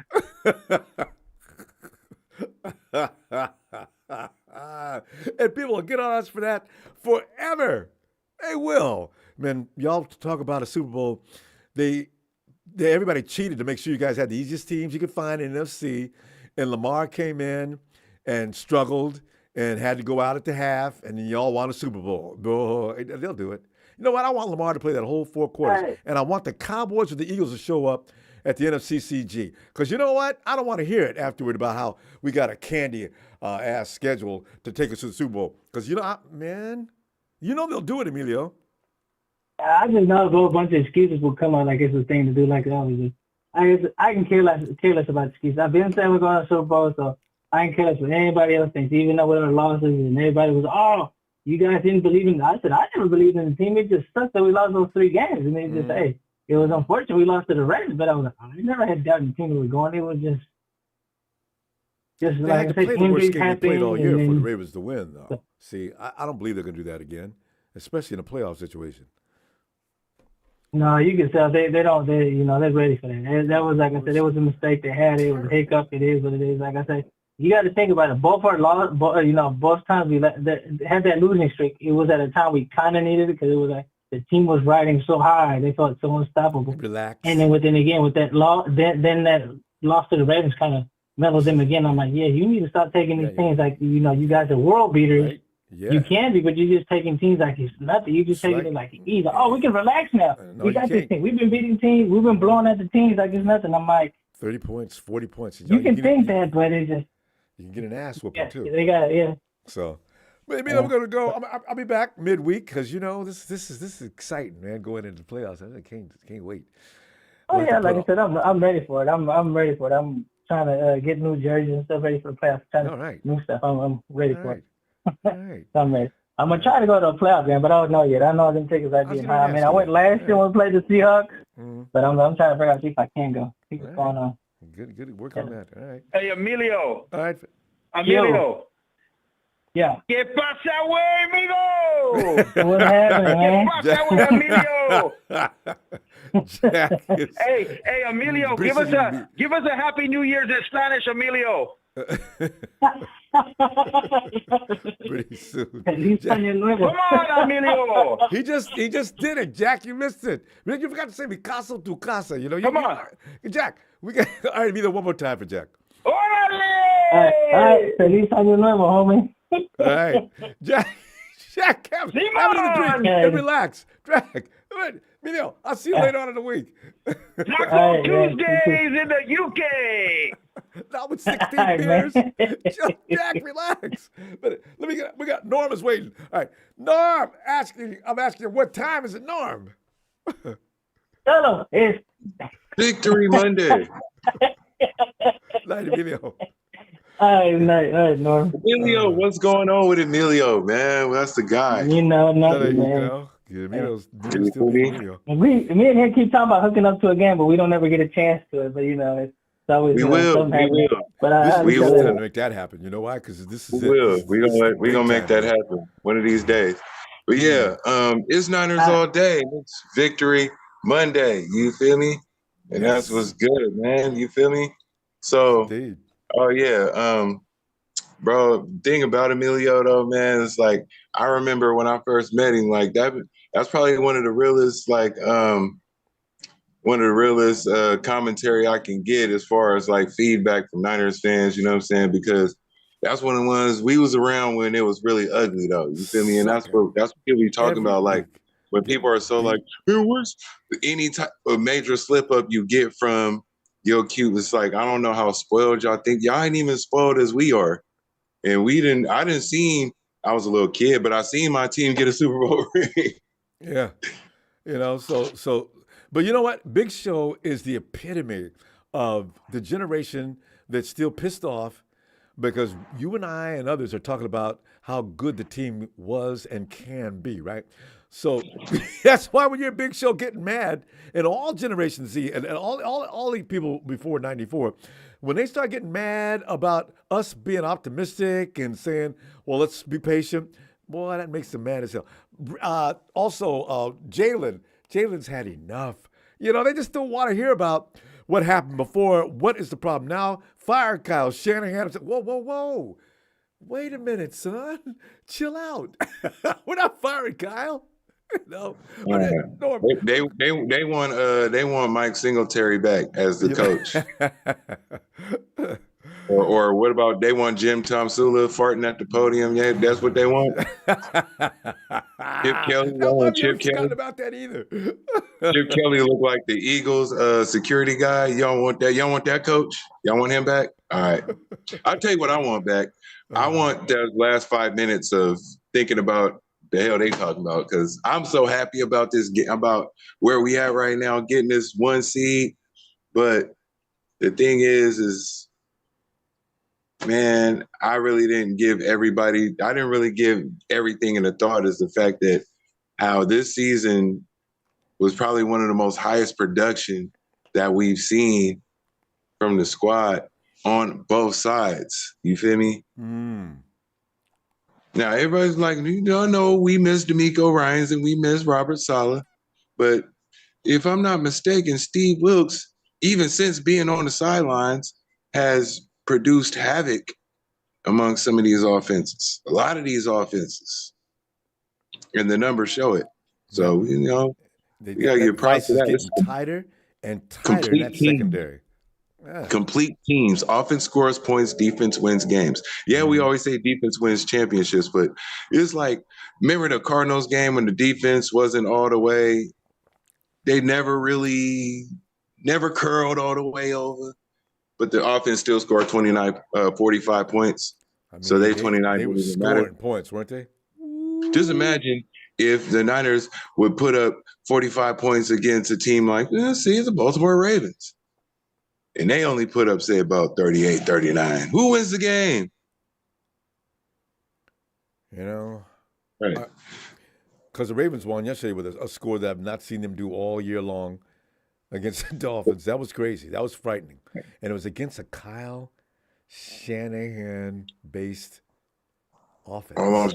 All I know is the road to the NFC Championships, the road to represent the NFC in the Super Bowl goes through John Lynch's hairline, and that's all I need to know. Stop playing with us, man. That's all we need to know. And everybody's sitting there talking, well, you guys can, and y'all got, everybody, that's all people can talk about in the NFC, all the other teams that rep the NFC, whatever, all they can talk about is our plunder with Baltimore. That's all they can talk about. Yeah. And that's like, I love that fuel for the fire. Y'all just keep throwing it. Y'all keep throwing the Baltimore jokes in there. Yeah, throw that wood. We gonna keep watching the Baltimore tape on y'all goof ass. Yeah, you know, some of the things, and you're messing with the wrong dude. Kyle Shanahan, you're not going to beat him with the same thing twice. I don't believe it. You know, that's why I'm knowing next time we see the Ravens, it will be a different game. Also, all in flags. 49ers know better than that to happen again. They ain't going to beat all in flags. INTs, maybe a couple, but there ain't going to be 4. That's all it takes. This happened last year. Remember when the last time the Niners got beat up so bad that they didn't want to get beat up like that again? Yeah. Well, they get mad, don't they? That's when it was like people were like, man, I remember I did want them to go hard on that game, but it's like that beat down to go. I don't even know if Kyle Shanahan was putting all the plays together or not. I don't even talk about that right now. But like basically just securing that seat, it gives this team time to rest, but it's also a gift and a curse. So you got to use it. Like the one thing I did like what they said in the locker room is that how do we get here? It's work and practice. As long as they keep working and practicing, it's going to be cracking. That's what I guys do. Norm, I'm going to see you midweek. Love it, love it, love it. Happy New Year, Norm. I see you did not go nuts in the party last night. You look healthy and rested today. Oh, no, I made some salmon Alfredo. You feel me? Ooh, I love Alfredo. Oh. You feel me? Yes. With the garlic butter and the broccoli. You feel me? Oh, man. And that's all I got to say. And it's Niners all day. Everybody subscribe to Ronbo Sports. Yeah. Thanks, Norm. Norm can make Alfredo. Man, you know, I tell you, when Alfredo's done right, oh my God. Ooh, that's good. Hey, let's go out. Tennessee, the Dragon Clan, meanwhile, is sitting back and enjoying this New Year's Day. Oh, Papa. What's up, Ronbo? Pop, man, we're sitting there like we like to do. This is it. We're getting a lot of. What's this? This is a holiday. No, it's not time for that one yet. But anyway, hey, I love them. I love my Latino brothers, man. You know, we could talk about them all day and every day. Hey, but Pop, you know, sure. we're projecting into the future, like we love to do, and you know. Some of the things that because Pop, you had a lot of things you were talking about last time. You can add on to that because Pop, I know you got a lot more to add to the situation with the 49ers and getting into this obstacle of going to the playoffs. You know, I try to keep it 100. You know, I try not. You know, I really keep my fandom in check. You know what I'm saying? So. Like I said, because it just, you know, when things don't work out, you kind of, you know, I try to be like Brock Purdy. You know what I'm saying? The same way. You know what I'm saying? It's like Brock Purdy. If you want to compare him to a quarterback from the standpoint of all the noise as well as the talent, he's very similar to Eli Manning. And what he does very well is that he keeps all the nonsense to the outside. Yep. Right? I mean, people make a living off of the misery of others. Oh, yeah. You know, and they're trying to make him miserable, but it don't work. Mm-hmm. You know, the boy comes from a good family, comes from good roots. He's locked in his faith. Mm-hmm. You know, he know who he is. And mental stability on him is like it's like a rock. You're not going to rock him. Yeah. Right. So, you know, the big thing about Brock is, you know, there was a play that really says it all. You put this play on and you just put it on the film is when he threw the second touchdown to Ayuk in the pocket. I didn't see a lot of pressure, almost gets sacked, spins out. Not just spins out, not stumbles out, spins out with authority and speed, stops, points, touchdown. Yeah. Right? You know what? That's from him beginning to end. System quarterback. You know? That's just how the system drew it up, Ronbo. Absolutely. Ayuk didn't know what to do. I mean, Brock told him what to do, and he got on his horse and rode off into the sunset with that TD. It was beautiful.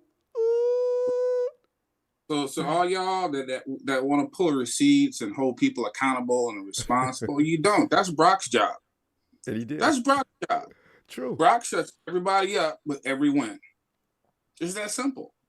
You know what I'm saying? But Brock is not solely responsible for those wins. He's a part of the win. Yeah. Right? So it's like people want to put labels on him real quick. Oh, he's elite. He's an MVP. No, he's not. He's Brock Purdy. I've been telling y'all that. Let him be Brock Purdy. Leave him alone.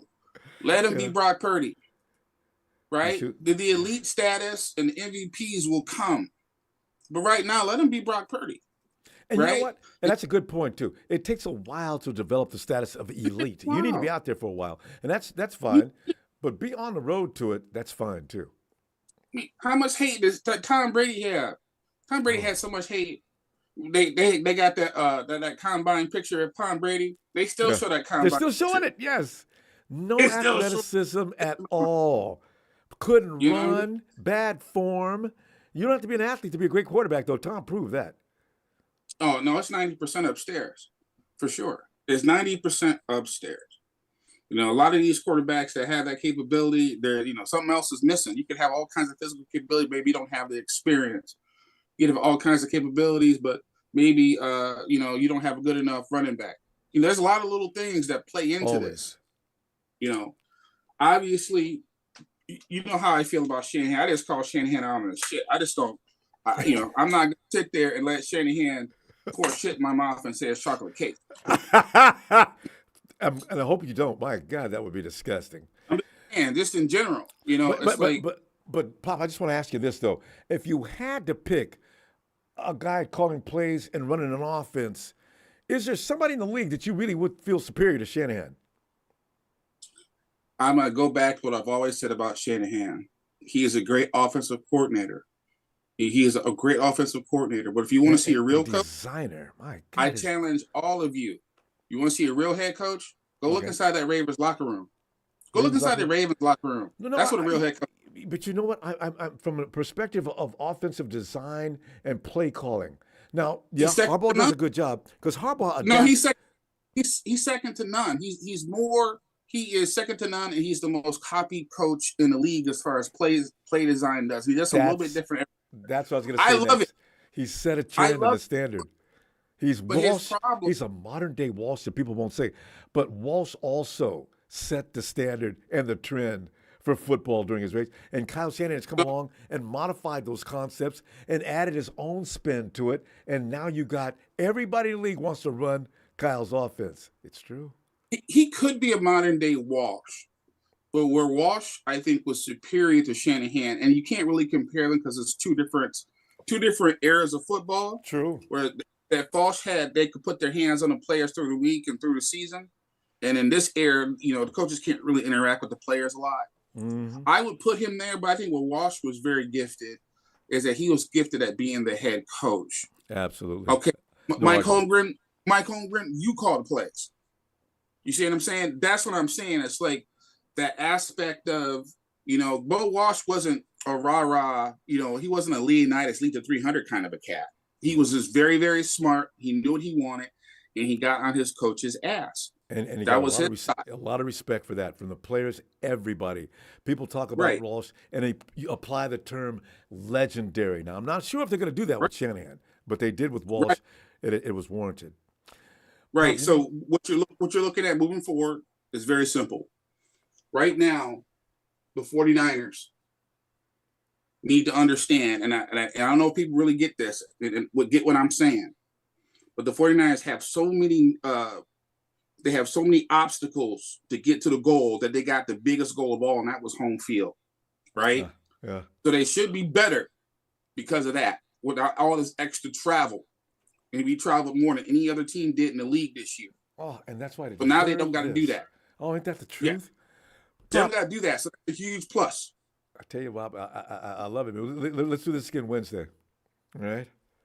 Oh, absolutely, Ronbo. So just wanted to just say to you, thanks again for the platform. Big shout out to Ronbo Sports. Guys, please make sure you like and subscribe. Please send my shout outs, Ronbo, to the Big Show, Jalen, Tony, Trey, Chill Pill Phil, Big Show. The Big Show twice. Look at Big Show. Big Show, we're looking for you. Get over here. Yeah, Big Show. Sharon, and of course, Sharon's beautiful mom. Yeah. Evan, Jack, Dark brother, Dark Mexican brother. Jack. fish sandwich, Frank. Emilio, Donut, and crew. So what's up with that, Ronbo? I'm out. There you go. Bob, my best to Bam and Bo and Mrs. Dragon. I'll see you midweek. All right, fam. Yo, Steven.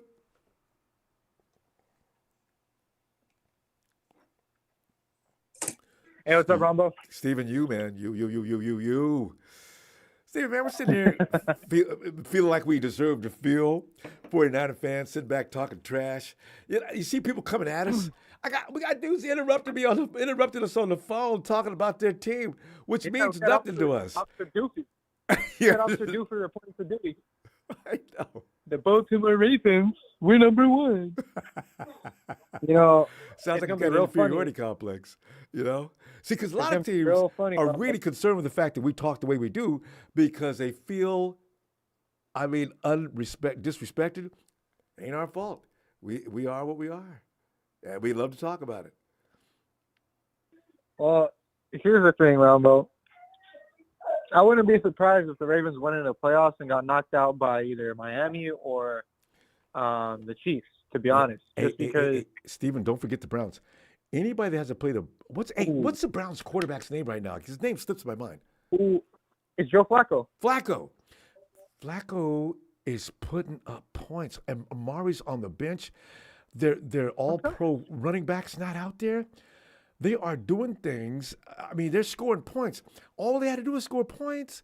Now that defense does what they do. They built Lamar earlier this year anyway, and now they're stronger.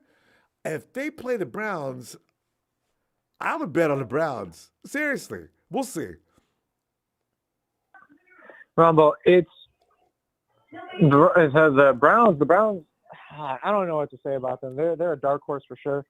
Especially because, you got Myles Garrett, who is the centerpiece of it all. He is what Michael Parsons wishes he could be. He's what Aaron Donald wishes he could be. If the Browns let go, or even if they re-sign, 275. once it moving at a bullet-like speed, man. And Trent Williams had strong. His hands full with that dude. God, remember Williams? Yeah. Left the game with a bad leg. I said, man, damn. Myles Garrett, if they try to re-sign Myles Garrett, he's going to be big money. If they let him walk, whatever team is going to get him is going to want big. He's going to want big money. We're getting rid of 2 or 3 people to put Myles Garrett next to Nick Bosa. I'm getting rid of everybody not named Nick Bosa on that defensive line, and I'd sign him in a heartbeat. I wouldn't even care about anything else. I would get rid of Randy Gregory. I would trade off Javon Kinlaw and keep Nick Bosa, Chase Young, Myles Garrett, and Javon Hargrave.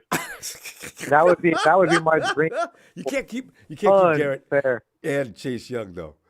But I'll get rid of Young to keep Garrett. I'd get Garrett. Ooh, I don't know. I don't know. You know what? I need a backup though. But Chase Young doesn't want to play backup to Myles Garrett. He won't be happy. If it meant I got a ring and I got to get better, shit, I would play behind Myles Garrett. Maybe. But you know what, Ronbo? All the hypotheticals and all that stuff aside, we're going into this week playing with our secondaries. We're not playing with our starters, where everyone's going to get rested. If I'm as petty as can be, and I know this probably will never happen, but if I'm as petty as can be, and if I'm in Kyle Shanahan's shoes and I'm Brock Purdy, I would play the first half with just the secondary offensive linemen, secondary wide receivers, just to show the NFL analysts, who's the game manager now. I'm putting up numbers on the Rams against Aaron Donald, against, my old CB, Keller Witherspoon. These are people that I would be trying to prove a point to because they still think he's just, a system quarterback. But you know what? You got to be careful about proving points like that. Because the fact of the matter is, if anybody gets hurt while you're doing that, it really is not worth it. So let the Rams and whatever think what they want to think. The media's going to say bad things about Brock no matter what. They're going to find anything wrong to say. Even now, well, he knocked himself out of the MVP running back during the stretch when they lost those 3 games in a row. I said, you know what? Okay, let's just ignore all the rest of the season, 14 other games. That's right. It makes no sense. Yeah. I hope we play the Ravens again. That'd be really cool. But if I'm being honest, I feel like Ravens are going to play against the Browns. They're going to get shut down. It's going to be a lights-out defense against the Ravens. And then the Browns are just going to happen to stumble upon the Chiefs, and the Chiefs are going to be knock them off. Ready to go? Yeah. Experience? Yeah. You can't, they look better yesterday than I've seen them look in a while. They're still the Chiefs. We'll see. And it's gonna be a fun playoff run, Ronbo, regardless. I mean, we play. I think what was it? I think we play the winner of the Eagles and I believe who else? I know it's that, and then I know the Lions are gonna play the Rams. That's for sure. That's going with the playoff picture right now. That'll be the marquee game of the week. I can't wait. I hope they put that one on at night. Here it is. You got two quarterbacks that left under unhappy circumstances. You know what? I'd have to put my money on Jared because they just did everything but insult him before he left. Oh yeah, they talked so much shit about Jared Goff, but then so did the Lions. The Lions were talking shit about Matthew Stafford. So it's I mean these are two quarterbacks that left on very sour terms and were traded without any notice, and there's only one quarterback that was actually genuinely happy to be Cannon out of their team, and that was Stafford. Because he knew he didn't have to deal with Detroit anymore. Yeah, and he wanted out basically. I don't know if Jared wanted off, but the way McVay was hating on him, he had to go. To the point they helped pay his salary. Are they still paying part of Jared's salary? I know they were for 1 year. I think so.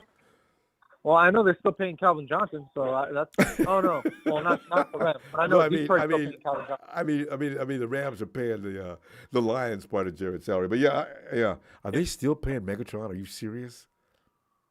Oh yeah, they're still paying Megatron. They signed him to such a lucrative ass deal that they're gonna. And you know what's funny is that there's another team who will be following that exact same path in probably the next 2 seasons, and that's the Broncos with Russell Wilson's contract. Lucrative ass contract. Well, no. Still gonna have to pay him. Russ is going to be let go before a certain date of legality to make sure that they're not stuck with that tab. That's why he's not playing now. They messed up because they threatened to sit him out if he didn't restructure his contract. Well, he said no. That's against. Yeah, so they already broke it. So they're fucked either way at this point. Well, so it's at this point, you're damned if you do, you're damned if you don't. Either way, you're still gonna have to pay him long term. Scary. But now, because of that legality of Sean Payton and the rest of the guys forcing him to sit out, now they're probably gonna have to pay him more because they broke the contract. Was that part of the deal that he was going to remain the starter? Yep. Oh. Yep. I didn't even know they could do that. So they.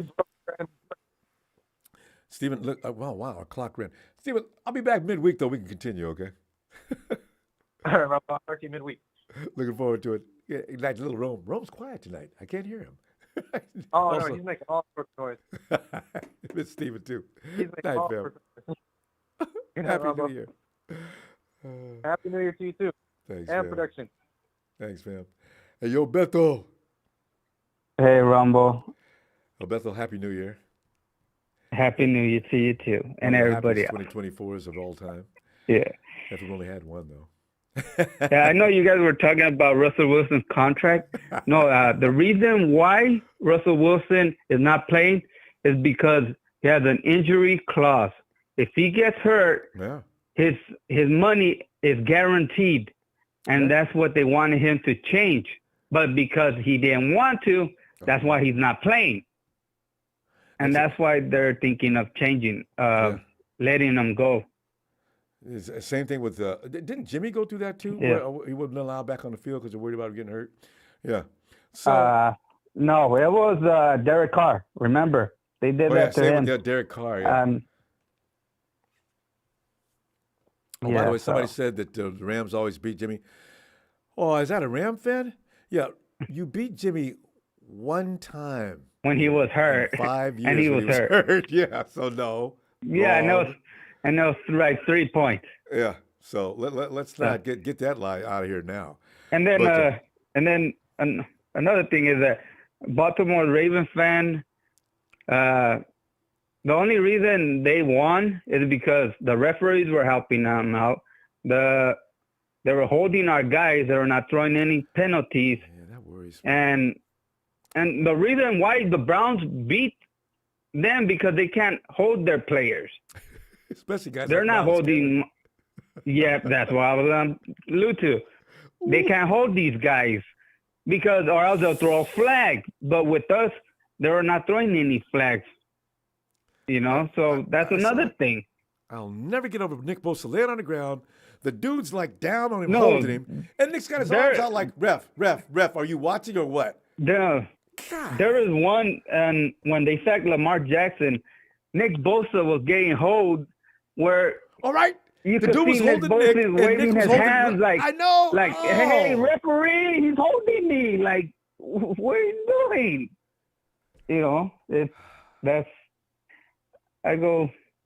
I bet you anything. If we do what Parsons did, circle every time they hold Nick Bosa will have so much of the. You could probably make a whole video of Nick Bosa getting hold and the referee's not calling it. Bethel, you know what I'd love to see? I'd love to see somebody grab Nick like they always do. Nick turn around and they just break out wrestling right there. Nick grabs him and throws him down to the dirt. You know what? And as soon as the ref comes over and throws a flag on Nick, I hope Kyle sprints out on the field to show him. Somebody needs to be filming that at the time. You see this? You see what's going on here? Yeah. Where were you then? You didn't have a thing to say. When Nick turns around and makes an ass of himself just to show you that you're not doing your damn job. Oh, I'd be livid. My God. Yeah. And then plus, you got to look at what happened to Miami. Miami, they scored 56 points. I know. They turned over the ball 3 times. They got 56 points out of it. Damn. We turned over 5 times, and they only scored 33 points. Damn.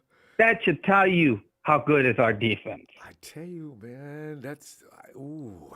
And you know what? I've always said the Dolphins are kind of soft. If you come in there and you roughhouse and be tough with them, they can fold. They've done that all year. And yesterday was the worst example. Wow.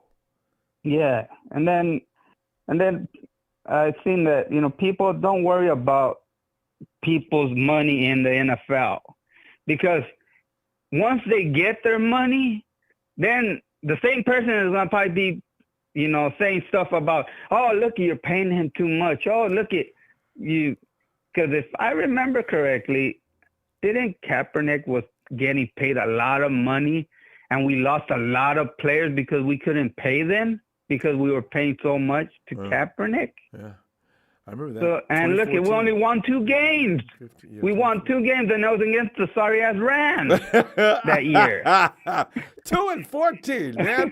That was fun, dude. Yeah. God. Yeah, because we couldn't pay anybody. And we had a max exodus, too. Remember, a lot of guys just left. Willis quit because of his foot. Yeah. That other linebacker that we had, the wore number 50, he said he wasn't going to live the rest of his life. Nobody wanted to come here because they want to get paid. Yeah, but that was also because of Trent. Man, nobody wanted to work for Balky. Balky was out trying to get guys to come to San Francisco. They wouldn't come because of him. Yeah. So, and then plus, look at Brock is doing some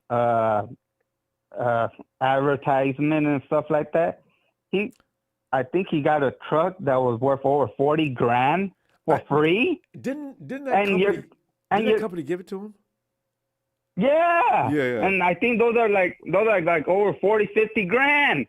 And he got it for free. Did he get a Rams truck? I wish my company will give me a truck for free. But wait, did he get the Rams? What's the name of that truck? That's number 1. That Toyota truck. Oh, he got that Toyota truck. Yeah. I think you got that. Yeah, and those are expensive. They're not cheap. No, I know. You know what? Brock could actually sit back and not get paid and get a lot of things. Like I said, if I was the owner or the GM, I'd go out and find him one of the most immaculate places in the Bay Area and say, "This is your new house, all right?" And by the way, I bought you another car. I know you got a truck, but here's a car for your lady when you guys get married. And something that people should know about Brock, he's a humble guy. He is. It doesn't matter where he lives. It doesn't matter. I don't know if you guys seen the picture that they posted about him and hugging Ayuk and him hugging Debo. Yeah. That's a good moment of how players, they love about each other. Oh, that's the whole organization. Man, we got to go, though. Yeah. Let me, Beth, I'll see you midweek, and let's talk some more 49er ball. Like the clock is gone. All right. Everybody have a good New Year's. And let's go Niners and punch the light. Yes. Let's go. Happy New Year, fam. Night, Beth. Happy New Year. Good night. Hey, yo, Bill. Hey, Ronbo. Bill, how's everything today? Happy New Year. Happy New Year. She officially got her stuff out of the house. Her dad showed up.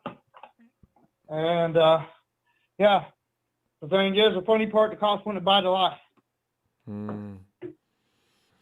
Well, Bill, it's going to get better for you from here. So you know that because, hitting rock bottom like that is nowhere to go but up. So,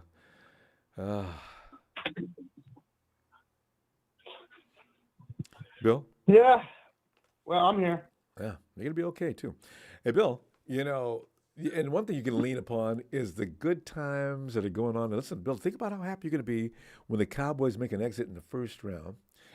And, we're going to be looking at teams like Tampa Bay beating them. Any number of teams could beat them. The Rams could beat them, provided they get to that far. The Rams got to get past the Lions, of course. But, you're going to get your laugh that you're not going to be able to help the laugh because I know how you feel about the Cowboys. The Rams are going to pass the Lions. Oh, don't the number 2 seed get a 9-7 team? Wait a minute, the number 2 seed. Right now, that's your buddies at the number 2 seed right now, unless things change this weekend. Because if the Cowboys win, the Cowboys are going to be number 2. I know. Don't the 9-7 team? Because last time I looked, Seattle was looking up at the number 2 seed. So if I'm not mistaken, no, Seattle's done. They lost, and I know they're out. So what I'm trying to say is if the Niners let them go through and then they end up getting a win, don't the 9-7 team or the 10-7 team place the 2nd seed? That's what I'm saying. I don't know that things are all the way decided for the seeding beyond the 49ers. All I know is the 49ers will get the weakest winner of the wild card weekend first. The weakest team. Can you imagine that, Bill? It could be the Saints, the Bucks, and yes, I found out Atlanta's not out of it yet. So it could be the Saints, the Bucks, or the Falcons who the Niners are going to get. That's what we're looking at. Dallas will be eliminated, and Detroit, I'm sorry, but you won't take a past the wild card, and if you do, that's where you're going to be stopped in the conference championship. So, Detroit, thanks for coming. Detroit gets eliminated. It's not Detroit versus everybody. It's Detroit gets eliminated. And yes, guess what? But wait, Bill, you can make Michigan. that make that into one too. And Detroit gets eliminated by everybody. Yeah, and I have a right to say that because my ex is from Michigan, and she's not going to like that. And guess what? She's a Lions fan. Goodbye, Detroit. Goodbye. Justice is served on a silver platter. You cahoots with the Cowboys trying to scam your way in. And by the way, Ronbo, I don't understand it. They should have beaten the Cowboys. They messed up. The refs messed up. No. There's no doubt about them beating them. The ref said, no. Now, wait a minute. Now, we can't have that. This is America's team. You guys got to take that ball back. You got a man ineligible down here catching the ball. What? And he told him checking in. Oh, man. 2 guys ran over there, and he said he didn't know which one. It doesn't matter which one. You heard it. He's stupid. It's the ref's fault. He did it on his own. But the funny part about it is, it's a good thing it happened in Detroit. You deserve it, Detroit. You deserve to be eliminated, Lions. See you later. You wouldn't have made it anyways. You couldn't even beat a Super Bowl contending team if they just stamped you in tomorrow and had you put in there. You got at least a good 10 or 15 years. But the good news for Detroit is they're going to win the Super Bowl before the Cowboys. I can see that happening. The Panthers. Wait a minute, Bill. The Panthers will win a Super Bowl before the Cowboys. I would actually believe, you know what? The Cowboys, there's something systematically wrong. It's a systemic issue the Cowboys have. Jerry Jones, number one, needs to realize he's not a general manager and let somebody else have that job. Number two, if you're going to keep Dak Prescott, you better bring in a good backup because Dak's going to – he has this thing. He can't beat a club over 500, not consistently. He may do it 1 week here and there, but it's not going to happen every week. So you know what? They're going to be like they are for years to come unless they change a couple of things. Jerry Jones needs to stop trying to – there ain't no help for them. The rest can try to help them get there, but they won't win it. So, the thing is, it matters to stay home so they don't embarrass themselves on Super Bowl day. But Jerry's they got a lot fun to watch, on. though. They're comical. Yeah. So, Yeah, they are. And I've already seen 2 Smash TV, because they know they didn't win that. They know that they should have caught that L against Detroit. Bill, we gotta go. And that's funny because Detroit got what they deserved. But Ronbo, like I said, are you being back on Friday? No, I'm gonna be back on Wednesday. I can't wait. We'll see you Wednesday.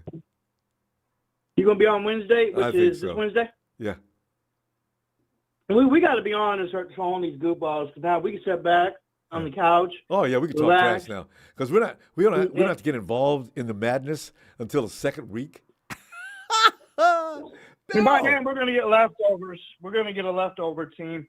And if we do end up meeting Philly, they're going to be leftovers. Are you ready, Bill? So like I said, Ronbo, give me a 49er shout-out. I'll see you Wednesday. Niners!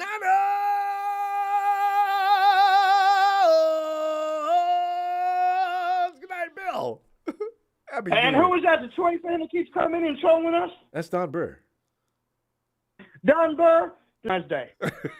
And all you Detroit fans out there, terrible news. It's not a prediction. It's a spoiler. Bye. Night, Bill. LUKC. What's shaking, Ronbo? Casey, man, every minute that goes by between now and Vegas, you know what I mean? And Casey, that day upon arrival in Vegas, we're gonna be basket cases. Why? Because we've been here too many times and came away empty. That can't happen this time, and that's going to be the biggest fear. Between now and then, though, there's not a team in the NFC that I have worries about. Casey, enough of me, though. You didn't call here to find out about me. Casey, talk to me about yesterday's game, going forward, how Kyle Shanahan and Brock Purdy are being called little people. They don't deserve it. I'm joking, but some of it's true. People looking, did you hear? Somebody said, I went to another website and they're still drafting a quarterback in the first round. Why? What? Oh, no. We still got haters out there. Well, Ronbo, there's a lot on my mind tonight. Oh, it sounds like a case. What's up? Oh, no, everything's good. Okay, good. You scared me. Okay, good. I think the landscape of the NFL is more even than it has ever been. Yeah, by design. The league's been wanting this forever.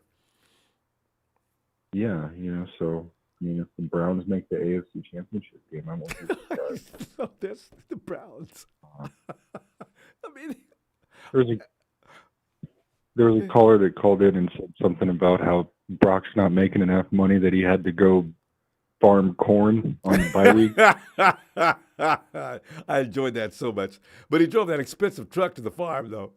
But yeah, poor Brock. Yeah, they don't have a Rumble Sports, so they have to call in and use our platform. But Casey, how do you feel? I want Brock to get a little bit more than he's got. When Christian McCaffrey bought him that gift, knowing that he wouldn't go out and spend money that much for that type of thing. And I said, you know what? I need Brock Purdy to be a little more wealthier than this. He's doing too much for us. But go ahead. I mean, he's probably got more money in the bank right now than I'll ever have, Ronbo. So. Maybe. I don't know. Who is in his family? Oh, the wife's family's well-to-do. He's not poor. He's already, but he's already played a year. Yeah. And Well, he does have endorsements. It's not like he's thing. broke. He probably just does the rideshare stuff to save money. He's a humble guy too. You're never going to see him dressed he like just Debo. Or like Deion Sanders before the game or something like that. Or even Jimmy Garoppolo with nothing but GQ fashion on every after post game. I mean, he's just not that type. No matter how much money, he'll always dress like Nick Bosa or Christian McCaffrey. And that's who he is. So if he's not displaying money all the time, it doesn't mean anything. He may have more than we even know. He reminds me of an old school quarterback, and it's really refreshing. Yeah, down there. But yeah, Ronbo, there's a lot on my mind tonight, man. There's a lot of stuff I wish I had more time to talk about. And we'll get into some of it anyway. Go ahead. Yeah, the caller Jack called in. That guy's hilarious. I feel like if you could call in, if you could call in multiple times to the show, Jack would do it. Yeah, he is special. He's been telling us but about the Ravens. What's up? But listen, Casey, real quick, don't tell Jack I said this, but Pickett may have Diva 2 that could be a problem later. And also his pick, Jamal Adams. Adams is a continuous fail since his second year, but don't tell him I said that. I like to pick at Jack when I get the chance. Oh, Jackie is he a boy. Seahawks fan? Casey? What were you saying about Jamal Adams? Is Jack a Seahawks fan? Oh, no. Jamal Adams, Jack picked him in the draft and was mad as hell that we picked Solomon Thomas that year. And I was with him on that because there was no reason to pick Solomon Thomas. I said take Christian McCaffrey in the first round. I went down on record on that, and I got tapes to prove it. I took Christian McCaffrey as my first round pick. Come on, Ronbo, man. Nobody takes a running back in the first round. Listen, you guys don't understand. I'm telling you, this guy is going to be unbelievable. I knew it back then coming out of Stanford. And I said, oh. And he went to the Panthers and said, shit, that was the miss. He would fit like a glove in Shanahan's offense. Sure enough, we're finding that out now. Man, the Panthers suck, Ronbo. Wasted his time. You see how bad the Panthers got beat the other day? How bad was it? 19-0. They're a team in disarray. They gotta get some things together. They gotta have a board meeting and figure out what they're gonna do. Yeah. Well, it concerns me that the Ravens beat the Dolphins by so many points. I mean, had to pull the Dolphins. It's a good thing the game ended when it did. My God. Yeah. Jesus. But I don't know, Ronbo. There's kind of all over the place tonight. It's not. We're not like the old days. Yeah, it's not like the old days when Brunskill was here and your favorite guy. Yeah. What was that thing you used to say? These people laugh so hard all the time about Brunskill. Oh, does Brunskill do anything great? No. I thought I saw somebody wrote that up as a meme too. I said, poor Brunskill. We gotta go, Case. Yeah. Let me please see you on Wednesday. All right. Maybe we'll get a chance to talk about the Niners next time. Yeah, but it's fun talking about anything and everything in general with you. Always. All right, fam. I'll see you Wednesday. I'm gonna get back. I'm getting back to my meditation, my medication. I can see you sitting in that full lotus. Hey, Ronbo, before I forget, man, shout out to all the Cardinals out there that never make a peep. You guys are awesome, man. So true. Good night, Case. I think the Cardinals are my favorite fan base. All right, later, Ronbo. Casey, go Pop. BP already has Toyota Alaska Airline advertisements. Oh, I know. I mean, I just feel sorry for him from a salary point of view. When I got my backup getting paid way more, and he's out there raising hell, and I want his pay to be up there around somewhere near at least the backup pay. Hey, Clarence. Ronbo, Happy New Year, sir. Happy New Year, Clarence. Yes. Keep forgetting about that because I didn't get towed down. So I feel good today. Normally New Year's Day, you feel like, this is I was going to do this today, so I said, let me stay clear. Have a few eggnogs, but don't have more than you need. But Clarence, Cuckoo. Wait, you know what, Clarence? We were talking about we feel sorry about Brock's money, but Clarence, what do you want to get into tonight? Go ahead. Let's not get too worried about Brock's getting paid. He'll be fine. Let's see. Let's make 3 points today since I got a little bit of time. Let's see here. Kudos or shout outs to the team, all the players. Looks like they're in lockstep, looking for the one goal now. Now they've done 2 steps in the process. Now it's just a matter of 6 weeks of focus to get to the final goal. Yes. And I think they're all in lockstep. They're all in as far as they know what the task is at this point. They know how close they are to their ultimate goal. Now they only need to win 2 games to get to the spot. And then from there, all bets are off and we should be able to still win. Yeah. Number 2, once again, shout out to the front office and Kyle. Do you remember the stat they put out? The stat they put out last night. First team. I think it's first team in NFL history. That's got 4 tight end. They've got a running back and 2 wide receivers with 1,000 scrimmage yards and or over.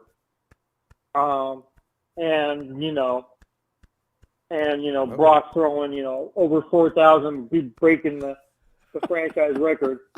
Again, like I said, shout out to the front office. Yes. Just those guys, the core guys, they were drafted by the team. It's all they homegrown, weren't, except for McCaffrey and Trent Williams, right? Oh yeah. But as he's far not as mentioned in the 5. Oh no, and Juice. But, well, no, he's not mentioned in the 5, but he's still part of that. He's still part of that core. Juice could be considered homegrown. He brought Juice with him from day one. He did. He brought him in from day one. Yeah. And then obviously the defense, again, homegrown as well. Yeah. If you look all the way across the board from Nick, Eric, Kinlaw, Fred, Trey. And linebackers, boy. Yeah. All the linebackers. What do you call the corner Flanagan, secondary? Yeah. Flanagan Fowles. And then your secondary is your secondary a lot is Ambry, Demo. Those are homegrown. That's two. Yeah. Womack. Those are He'll homegrown, and then obviously your safeties. Yeah. Except for Gibson, Talanoa. which Talanoa and Jair, all homegrown, all picks. See, this is why when I argue with Rams fans, that's what I'm saying. Look, you nothing guys on the went out team and bought a bought. team. Yeah, we didn't do that. Yeah, nothing on the team was bought. Everybody earned their spot. If you look at the front office, they paid the players that they've grown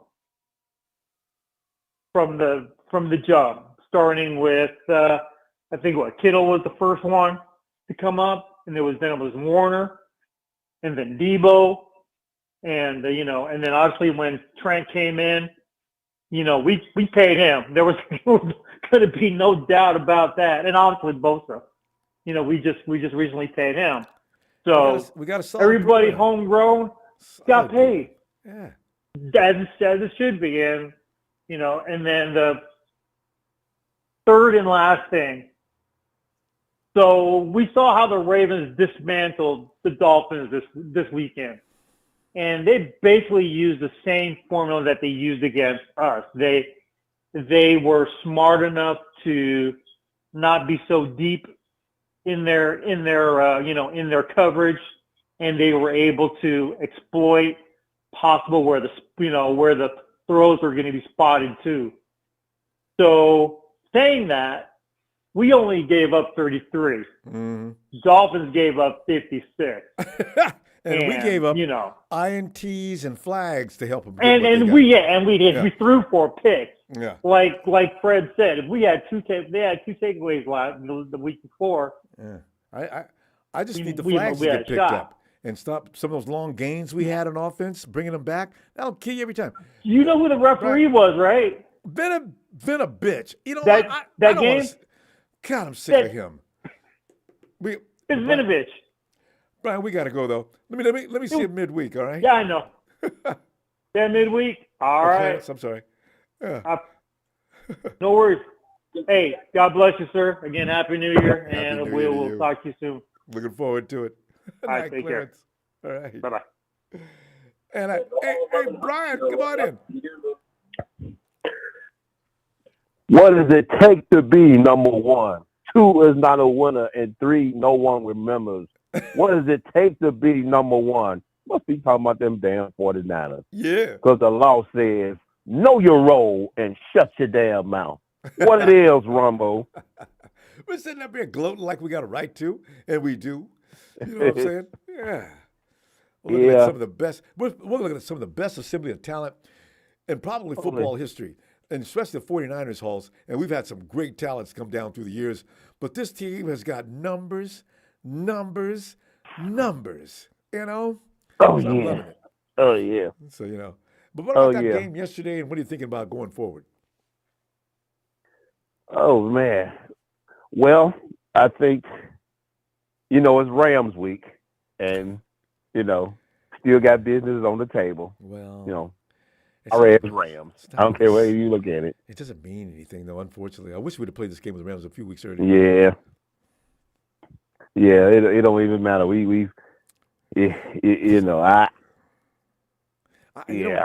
beating their ass. I still want to win. I still want to win. I do too. I love the string.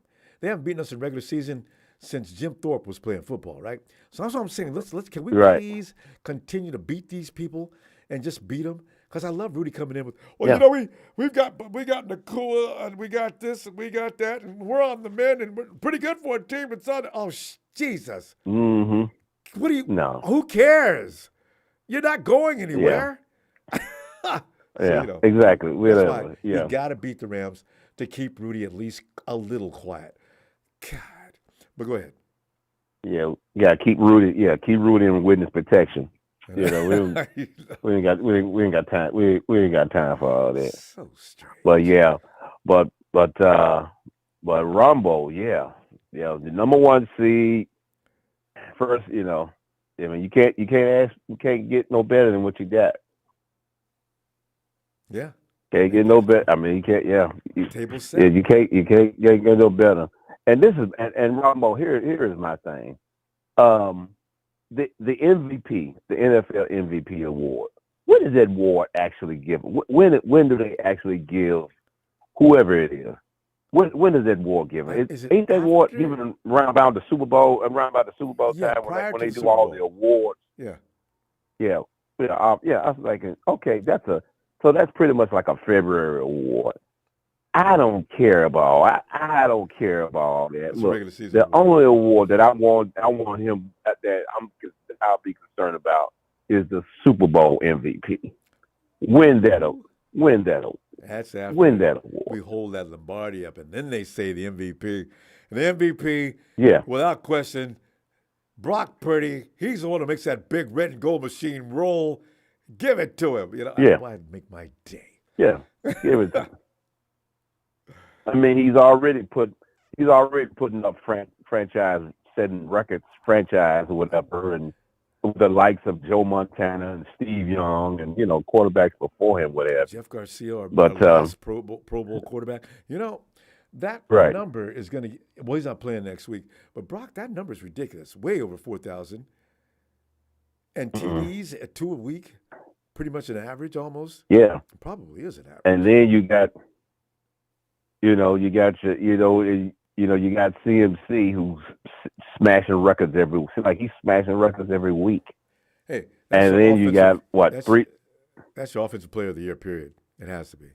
Yes, right. Overall, and then you look over. You got three receivers? Do we have like three guys with 1,000 yards receiving? What is that? Well, George, IU, tight end. Is IU Kittle and Debo? IU Kittle and Debo could be. Like Debo, I don't know. Debo, he might be short, but they might not even play him. Well, what you say receiving yards. Okay, 1,000 plus all-purpose yards.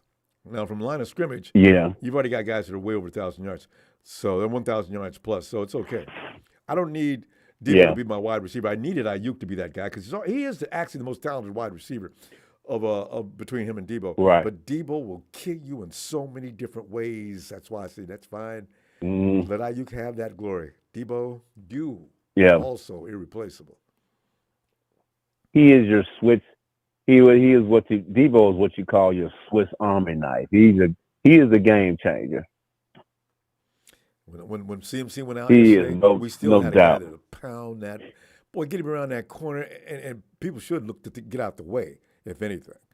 Yeah, so. Speaking of, so I guess CMC, he's going to be on the, he's going to be in street clothes? Yeah, it's going to kill him because you know how he is.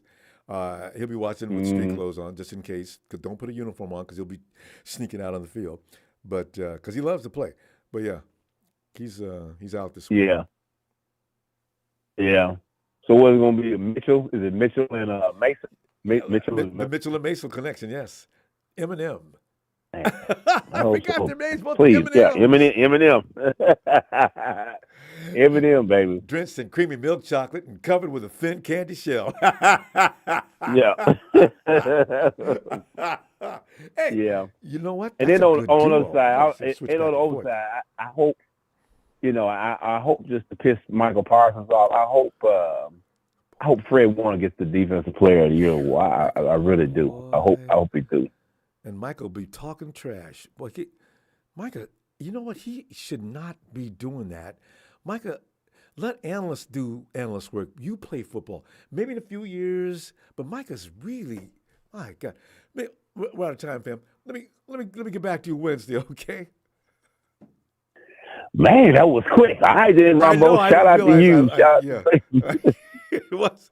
Anyway, the production keep time, so we got to do it. But listen, let me see you Wednesday. We're back for a midweek show. All right?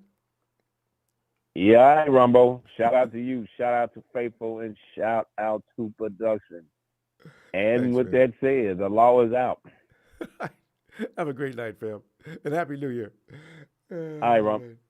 All right, then finish watching these college games, man. Hey, that's right. All right. Yo, Ellis. All right, fam. Ellis got the once child of great expectation up on the screen, who's now getting whipped. Oh, they're working him over. I feel sorry for Jalen Hurts. Ellis? Yeah. We're gonna let that sit there for just a little bit. We need that replay value. We're trying to keep that replay value up, and get a family something to to laugh about and gloat over. He is, because there was all this talk about Jalen Hurts. Jalen Hurts this and Jalen Hurts that. And he's this and he's that. Yeah. He's read those three letters below that number one. There you have it. Okay, there you go. I feel sorry for him because Sirianni doesn't know what he's doing. I look at the coach in this because all of a sudden Jalen's running around back there not knowing what to do. The play calling, who's doing the play calling? Why are you calling them stupid plays? I don't know. Yeah, it's almost like they secretly got Matt Patricia being an offensive coordinator or something over there. Who knows? He's ain't no telling. Yeah. It's funny. Yeah, hiding behind that pencil. Like the Wizard of Oz behind the curtain. Right. I feel sorry for Jalen. My God. But anyway. Yeah, no, he's humble. He's not a bad guy or nothing like that. No, he's a great guy. He's not like arrogant and piss you off and stuff like that. He's not like a lot of the other guys are. Yeah, he never says anything actually. But yeah. Yeah, but yeah. Go ahead. What's happening? Yeah, we're talking about some of the accolades that are being sprayed switch upon it the up. 49ers already. I mean, it's getting crazy. I mean, we got the most potent offense now with all these guys with 1,000+ yards. It's a no wonder people said the 49ers offense, you're lucky if you can hold them to 30. You know? So, yeah, we're looking good. Right. Yeah, man. You know, it's yeah, I did a nice little reel, little switcheroo real quick. Yeah, But you know what? I see it. We back to it. But you know what, man? Look, we're playing the Rams. I'm kind of like trying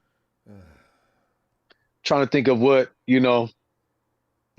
find a yin and a yang with this game on Sunday, because we're gonna essentially give the Rams the game in a way if we play half of our starters or less.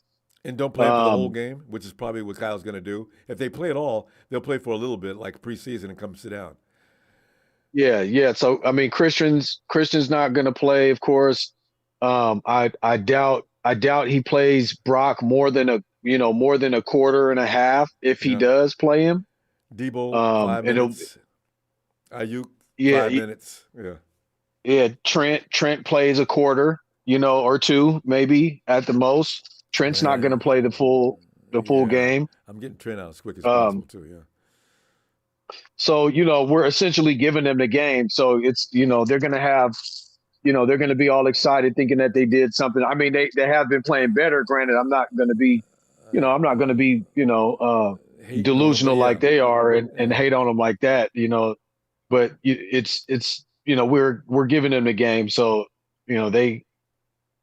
they're gonna have they'll probably meet up with the Lions, I'm thinking, I can't wait. Which would be good, I'm excited about that game already. Because we're gonna be off the first week. So you see the Lions in the first week. Oh man, we got some entertainment this Sunday. It ain't red and gold, but it'll do until then. Yeah, man. It was kind of crazy when I was watching that game. I was thinking, all right, Dan, this is the third time. Just kick the. I'd said initially that he should just kick it, but I felt like because of how their offense was roaring down, roaring past the Cowboys, I'm like, yeah, if I was him, I would have likely did the same thing. But after that first flag and then the second, all that, it's like, man, just take the 3 points. Take the 3, yeah. But it was not a smart move by him. I think that was a learning lesson for him. He needed to understand that in game times of that, a magnitude where things are that close, you want to take the safer bet, which is kick. But I mean, their offense was rolling. I mean, I understand. I can see where he's at as far as his thoughts were concerned, and he was being just aggressive, but he was just overly aggressive is also something that. Ellis, one question though: how far is Detroit out in that division? Are they ahead? Who's in second place in that division? The Vikings? I think the Packers. Packers?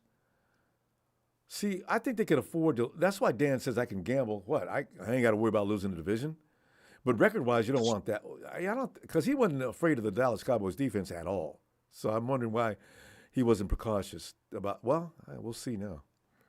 Yeah, no, and it makes sense. If he's not really concerned about where they're at. I mean, he's confident in his team. He feels like, he can play with the best of them. And I mean, granted, they did get, they got beat up on like we did against the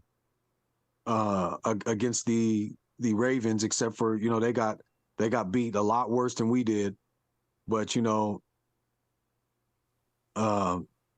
they still have a good squad. So, I guess it doesn't really matter who they play in wild card weekend or what's going on. But, but this game, I feel like we should still, try to win this game. And I'm hoping that with Elijah, I'm looking to see, Ronnie Bell getting some good, some good, burn. And I don't know if he's going to bring up any other running backs, or if it's going to be Jordan Elijah and Mason.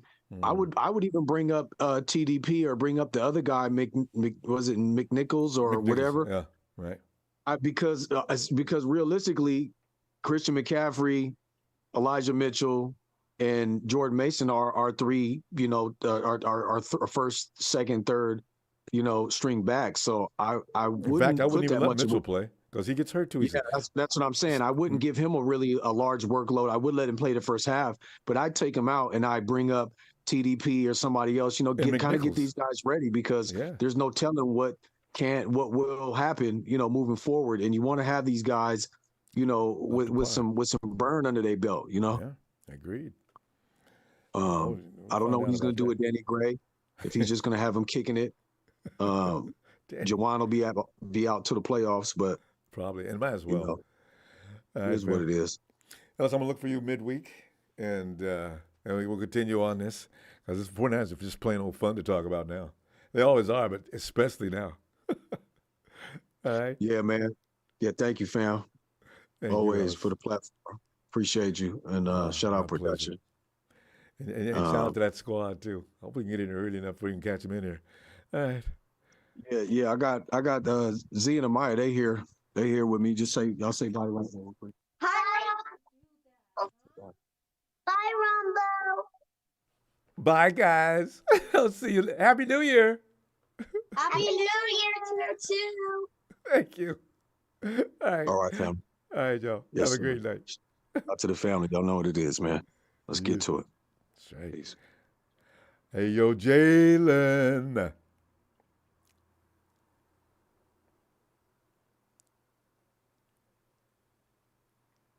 Cliff got the boot. Ronbo. Yeah. come back to me, OG. Back to me after this next call. Okay, because Ellis was going to continue for you. Okay. All right, we'll come back. All right. He's still chewing on that goop. All right, man, I'm going. Ellis, you got it down too. And Ramshaw and Relevant. Oh, never mind. But I'll let him do it. Hey, Tony.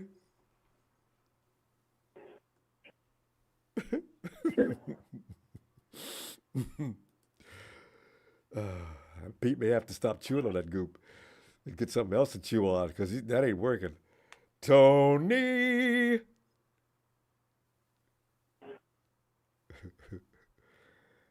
Tony. Ronbo, good evening. There you are. Well, Tony, it's Tony, you guys aren't. I was looking at some things being said yesterday. You guys aren't all the way out of it yet. Nope, I got the. You need a couple of things to happen. Yeah, you got another week. Yeah, we're fighting for the number 7 seed, the last seed. You guys have the 1 seed that's locked up. Mm-hmm. You could say Philly can get the 2 seed, but Dallas has that locked up. They're not going to lose. Dallas has the 2. Detroit has the 3 that's locked up.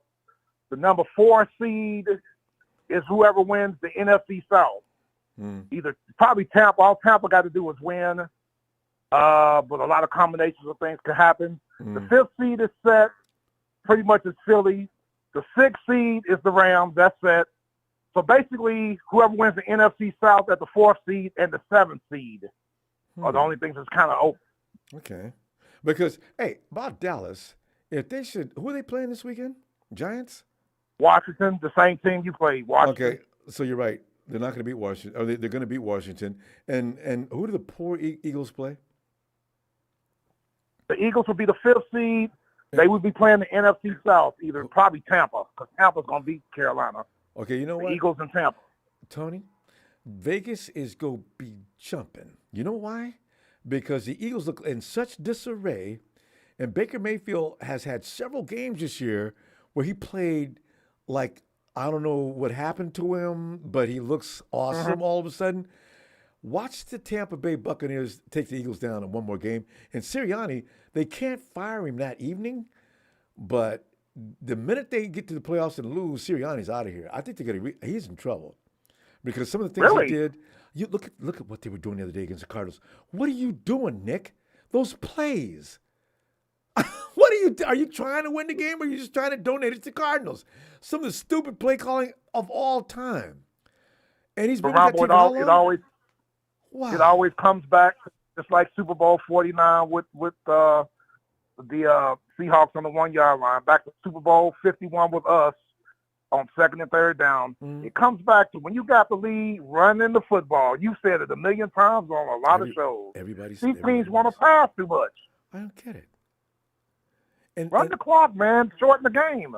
And then what he did on that one-run play in the last series, okay, they line up. You can tell it's going to be a run play, but you got two solid running backs sitting on the bench. But you let Jalen run into the right. Oh, my God. And like the Cardinals says, oh, surprise, Jalen's running, get him. And they knocked Jalen into the dirt. I said, and the next week, a bubble screen to the left. You need to hurry up and get the ball downfield. A little short pass game, and he almost got Devontae over there. What's that wide receiver? Almost got him killed trying to block. He ain't that big. I said, look at all them Cardinals over there. What is wrong with you people, Cardinals? A child of 6 that just played Pop Warner for the first time knows better to run that play. What are you doing? And so, I said, something's wrong. Professional Sirianni, football this is you, man. It's like tonight in college, Ronbo. Alabama had that game. They've only given up 13 points in 3 quarters, and it was 4 minutes and 41. Run the ball. When they were running the ball, they were having success. When they tried to pass, bad things are happening. So on the last drive, they want to start passing. You got to know. Same thing. You got to know. You got to know when to stop passing the ball and run the ball. Yep. And then if you do pass, you still run the football, and then you throw short, safe, high percentage passes. Set it up. Exactly. Yes. That's why I love teams that the quarterback. That's why over in with the Chargers, I love his arm too, but come on, man, you're throwing the ball into a situation where every defensive back there knows exactly what here he comes. Bam. And they got some good backs too, Ronbo, and Eckler, and then that Kelly guy from UCLA, and the Spiller guy from Texas A&M. They got some studs at running back. Just like I was talking about preseason. They broke them long runs for touchdowns. Oh, yeah, Eckler's always been that way. And you got a couple of the best wide receivers in the game. Okay, that's fine. Yeah. But still know how to use them. Now, if they get in a situation where they're one-on-one because the coverage is collapsing because they're concerned about you running, well, doesn't that make sense? No. Let that thing fly, baby. Him and same thing in New England. I mean, not New England, but in Buffalo. Oh. Yep. Look all the success they're having now that they're running Dalvin Cook's little brother. Yeah. He's third in the league in rushing. I didn't know that. He's third. It could have been better. Over 1,000 yards. It could have been better. Could have been better. Yeah. Ronbo, it's gonna be y'all and Buffalo or y'all and Cleveland, in my opinion. Baltimore is sealing themselves, Ronbo. Have you noticed that? I know. And I tell you what, you set yourself up for disaster, boy. That's a recipe for disaster right there. Yeah, and you got Lamar going after reporters. Here's the thing, I'm gonna tell you, Joe Flacco makes that offense. The Browns will kill you defensively. I'm telling you. And they already beat Lamar earlier this year. And even though they don't have Chubb, they still got that kid from Cincinnati. I can't think of his name, and they still got what's the guy's name? Kansas City running back. Yeah, they re-signed him. They got one of the best offensive lines in football. They're gonna have to run the football to the playoffs. I tell you what, I'm not crazy about them making it to the Super Bowl, Tony. If the 49ers get there, I don't want to look up and see Myles Garrett and company. Boy, we got to score to sell with Joe Flacco, but that Browns defense. What about Buffalo's defense with seven? They got a combination of seven first and second round picks on their defensive line. They do. They're really tough. I think I think what's the name will blow it because he can't get over himself. The quarterback, Josh Allen, he will make that wrong throw. He'll do it. I know he will. And we'll know how to run the ball. Play him. Yes. Josh, and Ronbo, you got a team around you. The network, you know how the networks are doing Dallas? What? Ronbo, the last 3 weeks, they're doing it to Inglewood. Inglewood, nobody wants to play them. They're going to be running out because Detroit going to smack them in the face, man. They're going to go up to Detroit, and Stafford thinks, the homecoming for the Golden Boy, as you call them. Yeah. They're going to go up to Detroit, and they're going to be on his ass and putting them on his ass. You know, I don't understand it. No matter the Rams became the Golden Boy team for the last 3 years. The Rams have been picked almost as bad as Seahawks used to be picked. Remember, Tony? Remember 4 years ago the Seahawks were picked at the beginning of the season, regardless as to what they look like, regardless how old they were. Everybody, well, the Seahawks are probably in position again, and I suspect that they'll win the NFC and also go to the Super Bowl. Hey, how come, guys? Why do you think that? Give me something substantial to make me go along with this line I'm thinking. Otherwise, what are you talking about? I hate it when teams get spotlighted like that, and they have no reason to. And Nick Wright, what happened to you talking about Seattle? You still on Kansas City when you ain't talking about Seattle no more. Why, Nick? Because he hasn't got anybody. Now that Kansas City is struggling, and the Hawks have did everything but said we're done. Nick has got no place to lean now. I love it. And Ronbo, remember that joke you cracked about the Inglewood running and jumping off a cliff? Yeah. It actually happened. It's actually happened to the Eagles.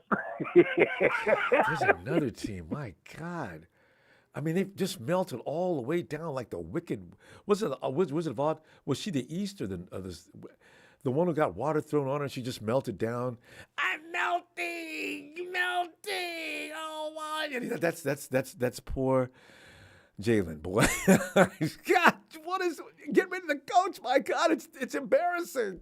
Texas boy just came into the chat. Of course he just did. came in. He has nothing to say. His team's leaving early too. Jalen, we're gonna go. Hey, let me see. Tony, I'll see you Wednesday. All right. Yes, sir. And we already know Dallas is gonna fail because they can't stop the run and they can't run the football. Detroit was running all over them. They can't run and they can't stop the run. Funny. Yep. God. So and Ronbo, rest your players. Go ahead and play Sam Darnold. Rest your players and get ready for 2 weeks from now. Rest your players and just to get some guys. And Kyle Shanahan, I'm gonna say it again, Ronbo. Start Jordan Mason. I think Start so. him. I think Elijah Mitchell shouldn't get hurt this week. I think you're right. I think that's what's going to happen too. All right, Tony. See you Wednesday. And Happy New Year. All right, we'll see you Wednesday. Yes. Happy New Year. And Texas boy, y'all still going to get what's coming to you. It's coming. Good night, Ronbo. Good night, Tony. And here he comes. Hey, Jalen. Cliff got the boot. Pete still chewing on that goop. And Sean McVay play call like poop. It stinks, Ronbo. Shout out to a caller that happened a couple of calls ago. Yeah. Jordan Mason, Ty Davis Price, Trey Sermon, Danny Gray, Cam Latu.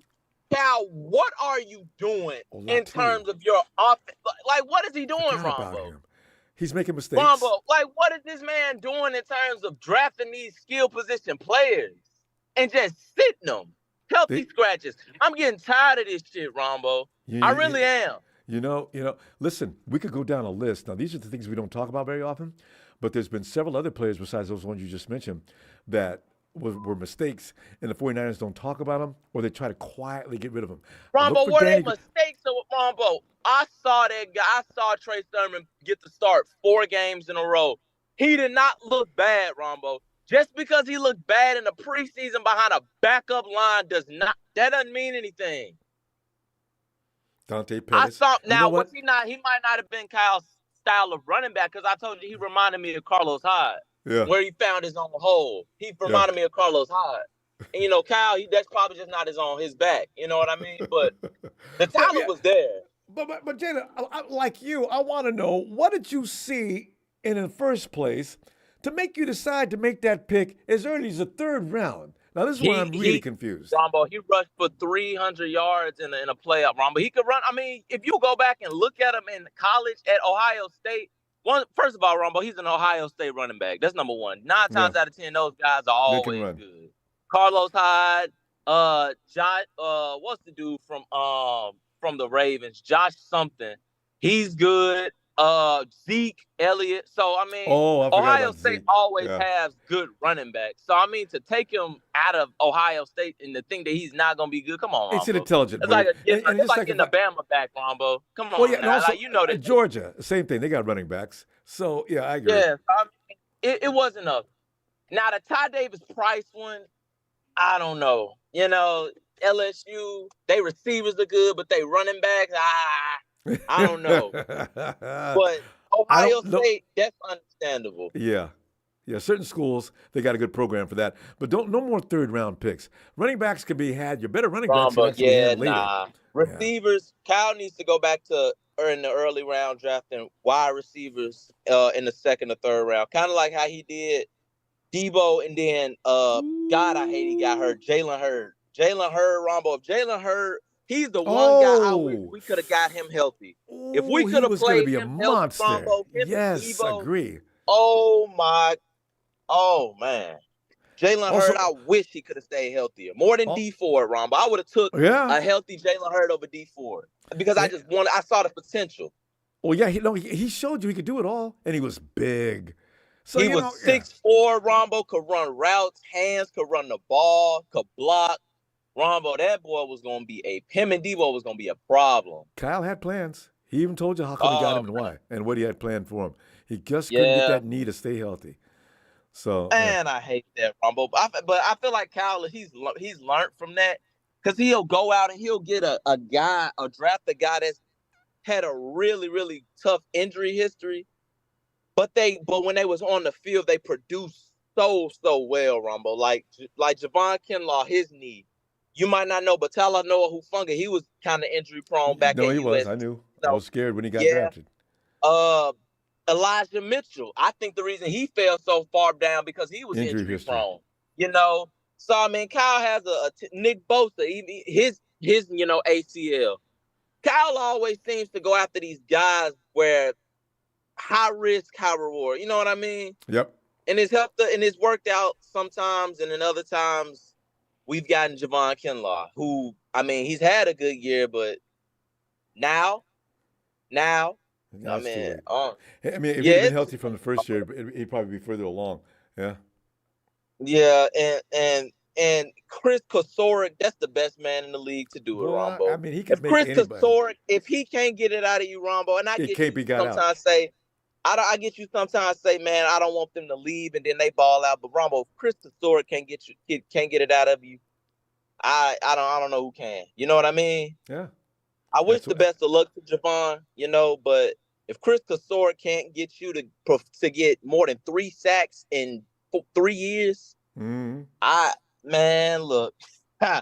don't know who can. But Ronbo, I don't think we don't need to sit our starters, Ronbo. 21 days and no football from the starters, absolutely not. Absolutely not. Because that'll be this week, the bye week, and then the week up into that game. Absolutely not. That's a lot of time. Absolutely not. A half maybe. But Ronbo, them guys can't sit out that long. Some of them need the rest though and to heal up, but you're right. Yeah, but the young guys, I play the young guys. The vets, the Trent Williams, but the young guys, y'all finna get y'all ass out there. Yeah. The ones that got 5 games under their bet, y'all gotta play. Demo, I put Demo out there. Demo, a 3-year vet? Man, stop. Yeah, you playing. Yeah. Ambry playing. Yeah. That D-line, Chase Young. Andy just got a surgery on his hand. Chase Young, you 25? Chase Young, 25? You playing? Nah, man. I'm going to sit Hargrave, Armstead, all the old veteran guys. But if you under 26, Ronbo, you playing. Stop. Yeah. You're playing. Yeah. And keep warm. You're playing. Because the veterans know what they need to do to keep on point. Jay, we got to roll. Ronbo, we need more wide receivers. We're probably, Kyle's going to draft one every year. Oh, yeah, Ronbo, don't worry about that. Who's our 3rd and 4th wide? Who else is on the depth chart besides Jawan, Debo, and Ayuk? Who else? Can you name these people? Well, Ronnie B, who makes me mad each and every week. Oh, okay. I forgot Ronnie Bell. All right, okay. He's Ronnie, a rookie. But we never really get to see him. Because he messes up. But when he does do something, it's spectacular. Ronnie Bell's Ronbo, everybody touchdowns. Up. But his touchdowns have been awesome. OG. He'll be all right. Mike McGlinchey got 3 quarterbacks hurt. How many mess ups? How many chances did he get? Mike McGlinchey. I don't want to hear nothing about no mess up, Ronbo. That was the Mike McGlinchey over Trent Brown was the biggest mess up, Kyle, aside from DeForest Buckner. That was the biggest mess up he could have done as a 49er head coach. Was taking Mike McGlinchey over keeping Trent Brown. Well, wait a minute. It gets worse. Forget the whole Trey Lance situation. Forget that. I don't care. Trent Brown over Mike McGlinchey. Come on, Ronbo. The Trent Towers. Jalen, do you remember that draft? Vita Vea was available. Listen, we got to go though. Let me. Wow, he was. Let me see you Wednesday. In 2018. Yeah, Vita was over there. His family was over there. They loved the 49ers. They lived in the Bay Area. Serious? Yes. I was sick. I said, Mike McGlinchey? Who is that? Mama, we could have got Tristan Wirfs, I'm pretty sure, in that 2020 draft. Could we? Man, look. Could we, Mama, we had the ninth pick. We really got to go, though. I'm gonna see you midweek. Man, at the end of the day, we still the kings of the West. Kyler back running around so he don't need no rest. And Gene D, your season done, but the 49ers gonna be the best. Because damn it, they not beating the Cardinals next week. And they finna look, Ronbo, they gonna be 1-5 in the division. They suck. They suck. You can't get no worse than that. 1-5? 1-5 in this division? 1-5. Oh, hell no. Got him wound up. Jalen, save something for Wednesday. Shout out, baby. Happy New Year's to y'all, baby. It's playoff football time. Let's not forget that, y'all. The Seahawks are 1-5 in the division. I don't give a damn about the 8 games they got. They are 1-5 in this sorry-ass division. They fucking suck. But that's going to get both of us. We got to go. All right. Jesus, have a great night. He's pumped. Boy. Tell you what, fam. We got to cut off here. I'm going to take. Thanks for calling. It's always appreciated, fam. You know this. And please, don't forget, you got to subscribe. We do this all the time so you get notifications and let you know. Get in here. And please don't forget to hit like. And I can't wait. Midweek, let's do this some more.